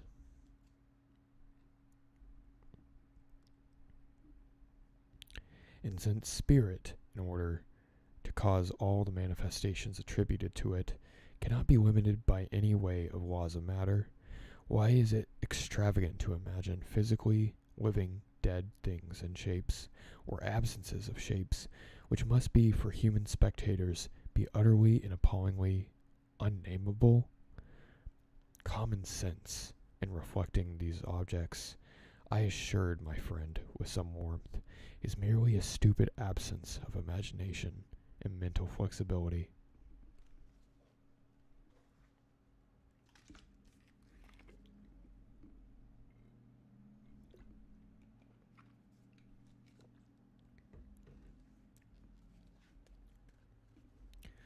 Twilight had now approached, but neither of us felt any wish to cease speaking. Manton seemed unimpressed by my arguments and eager to refute them. Having that confidence in his own opinions which had doubtless caused his success as a teacher, whilst I was too sure of my ground to fear defeat. The dusk fell, and lights faintly gleamed in some distant windows, but we did not move. Our seat on the tomb was very comfortable, and I knew that my prosaic friend would not mind the cavernous rift in the ancient, root-disturbed brickwork close to us, or the utter blackness of the spot brought by intervention of the tottering, deserted 17th century house between us and the nearest lighted road. There in the dark, upon the riven tomb of the deserted house, we talked about the unnameable, and after my friend had finished his scoffing, I told him of the awful evidence behind my story, at which he scoffed at me the most. My tale had been called The Attic Window, and appeared in my January 1922 of Whispers. In a good many places, especially the South and Pacific Coast, they took the magazines off the stands and the complaints of silly milksops. But New England didn't get the thrill and merely shrugged its shoulders at my extravagance. The thing, it was averred, was biologically impossible to start with, merely another of those crazy country mutterings which Cotton Mather had been gullible enough to dump into his chaotic Magnolia Christi Americana, and so poorly authenticated that he had not even ventured to name the locality in which the horror occurred. And as to the way I amplified the bare jottings of the old mystic, that was quite impossible, and the characteristic of a flighty and notional scribbler. Mather was indeed told of the thing as being born, but nobody but a cheap sensationalist would think to have it grow up, look into other people's windows at night, and hidden in the attic of a house in flesh and in spirit, till someone saw it at the window centuries later and couldn't describe what it was that turned his hair gray. All this was flagrant trashiness, and my friend Manton was not slow to insist on that fact. Then I told him what it was that I had found in an old diary kept between 1706 and 1723.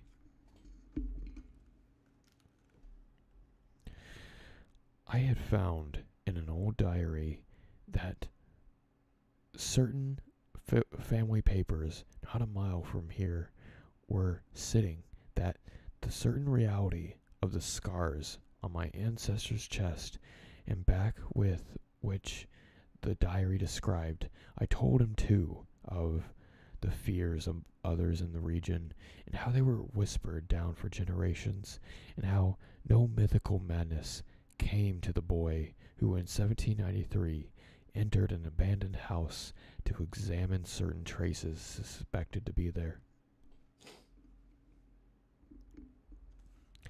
It had been an eldritch thing. No wonder sensitive students shudder at the Puritan age in Massachusetts.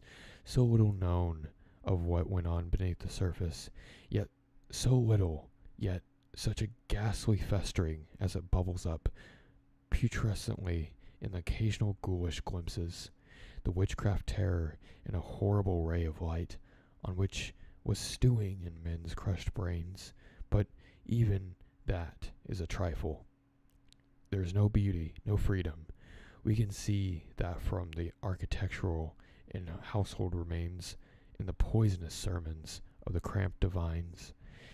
And inside that rusted iron straitjacket lurked gibbering hideousness, perversion, and diabolism. Here, truly, was the apotheosis of the unnameable. Cotton Mather, in the demonic sixth book, which no one should read after dark, minced no words as he flung forth his anathema, stern as a Jewish prophet, and laconically unamazed as none since the day could be. He told of that beast, and had brought forth what was more than a beast, but less than a man. The thing with a blemished eye, and that of the screaming, drunken wretch that they had hanged for having such an eye. This much he had baldly told, yet without a hint of what came after. Perhaps he did not know, or perhaps he knew and dare not tell. Others knew, but there is no public hint of why they whispered about the lock on the door in the attic stairs in the house of the childless, broken, embittered old man who had put up a blank slate slab to avoid grave, although one may trace enough evasive legends to curdle the thinnest blood.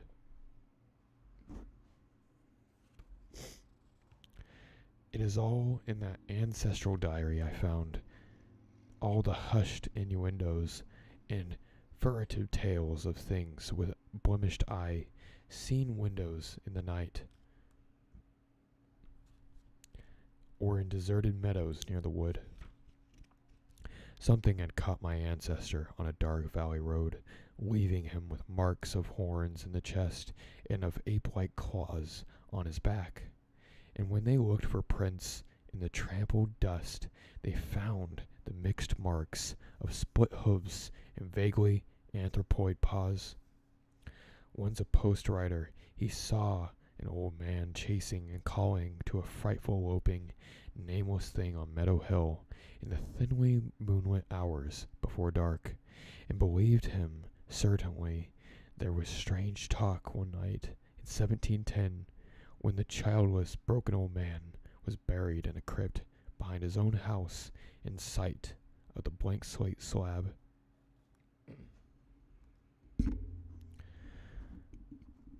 They never unlocked the attic door, but left the old house as it was, dreaded and deserted. When noises came from it, they whispered and shivered, and hoped that the lock in the attic door was strong. Then they stopped hoping when the horror occurred at the parsonage, leaving not a soul alive or in one piece. With the years, the legends take on the spectral character. I suppose the thing, if it was a living thing, must have died. The living had lingered hideously, all the more hideous because it was no secret.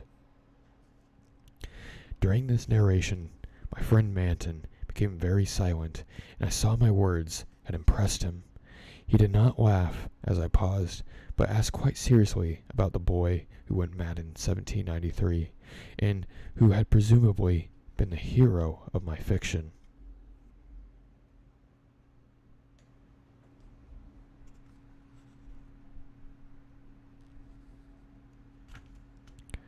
I told him why the boy had gone to that shunned, deserted house, and remarked that he ought to be interested, since he believed that the windows retained latent images of those who sat with them.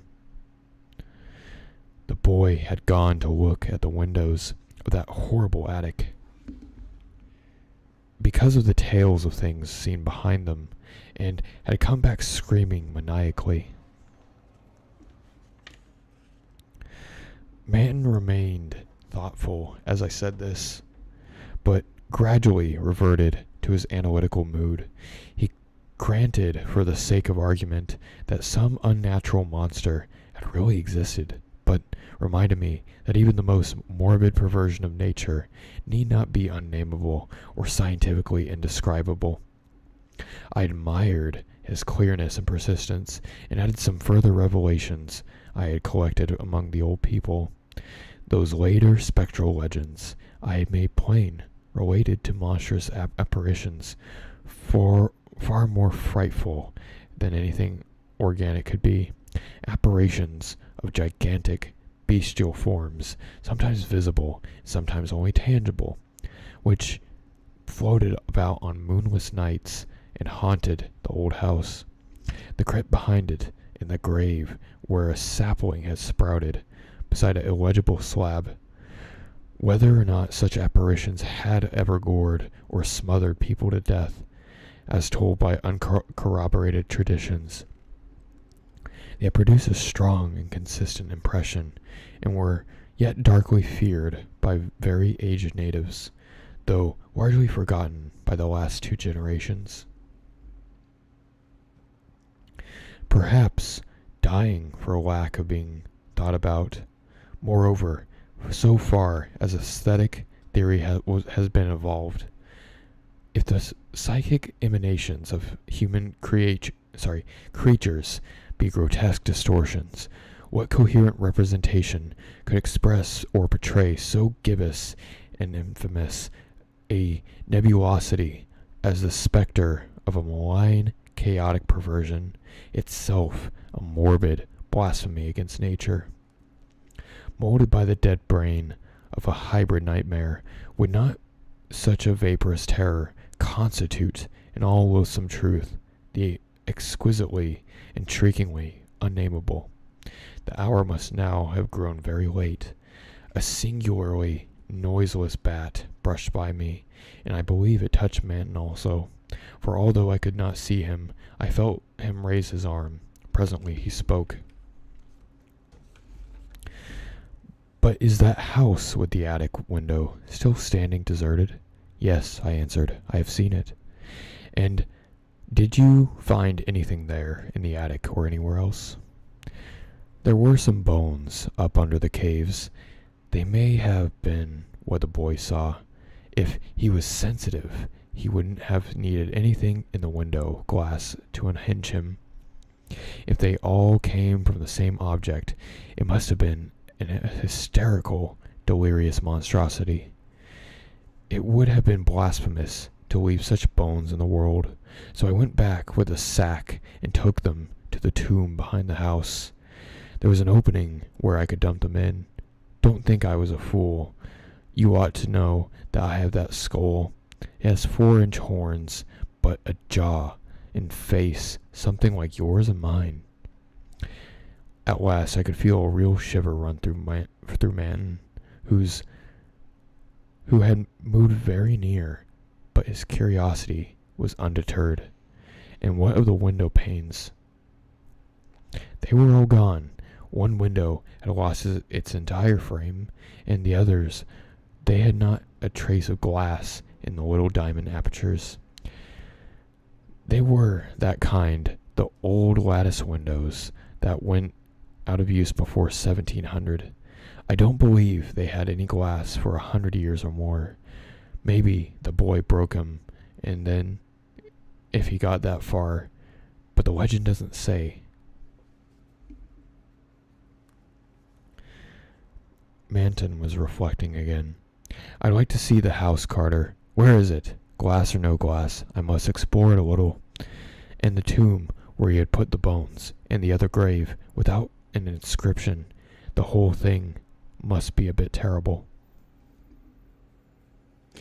You did see it until it got dark. My friend was more wrought upon than I had expected. For at the touch of harmless theatricalism, he started neurotically. Have a good night. He started neurotically away from me and actually cried out with a sort of gulping gasp which released a strain of previous repression.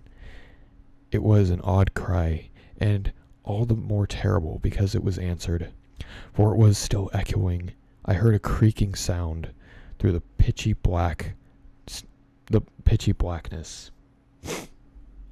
Sorry, my sinuses are killing me. And knew that a lattice window was opening in that accursed old house beside us, and because of all the other frames were long and fallen, I knew that it was a grisly glassless frame of the demonic attic window. Then came a noxious rush of noisome, frigid air from that same dreaded direction, followed by a piercing shriek just beside me on the shocking rifted tomb of a man and monster. In another instant, I was knocked from my gruesome bench by the devilish threshing of some unseen entity of titanic size, but undetermined of undetermined nature, knocking, sprawling on the root-clutched mold of that abhorrent graveyard, while from the tomb came such a stifled uproar of gasping, while from the tomb also came the rayless gloom of Miltonic legions of the misshapen damned. There was a vortex of withering, ice-cold wind, and then the rattle of loose bricks and plaster. But I had mercifully fainted before I could learn what it meant. Manton, though smaller than I, is more resilient, for we opened our eyes at almost the same instant, despite greater injuries. Our couches were side by side, and we knew in a few seconds that we were in the hospital. Attendants were grouped about intense curiosity, eager to aid our memory by telling us how we came there. And we soon heard of the farmer who had found us at noon in the lonely field beyond Meadow Hill, a mile from the old burying ground, on a spot where the ancient slaughterhouse is reputed to have stood. Manton had 2 malignant wounds in his chest, and some less severe cuts or gougings in the back. I was not so seriously hurt, but was covered with welts and contusions of the most bewildering character, including the print of a split hoof. It was plain that Manton knew more than I, but he told nothing of the puzzled and interested physicians till he had learned what our injuries were. Then he said, we were the victims of the vicious bull, though the animal was a difficult thing to place an account for. After the doctors and nurses left, I whispered, an awestruck question. Good God, Manton, but what was it? Those scars, was it like that? And I was too dazed to exult when he whispered back, a thing I had half expected. No, it wasn't that way at all. It was everywhere. A gelatin, a slime. Yet it had shapes, 1,000 shapes of horror beyond all memory. There were eyes and a blemish. It was a pit, the maelstrom, the ultimate abomination. Carter, it was the unnameable. That was the unnameable. Sorry, I'm getting a very sore throat, and you can probably tell, but yeah. So we just finished the Randolph Carter Tales, and not a moment too soon because I am kind of falling asleep here. So tomorrow I will return to start a new book, and that will be the famous At the Mountains of Madness. This is one of his most popular books, and it's well beloved within the canon of H.P. Lovecraft. I will be doing this at 8 p.m. tomorrow, and yeah, I don't really have much more to say than that. I hope you enjoyed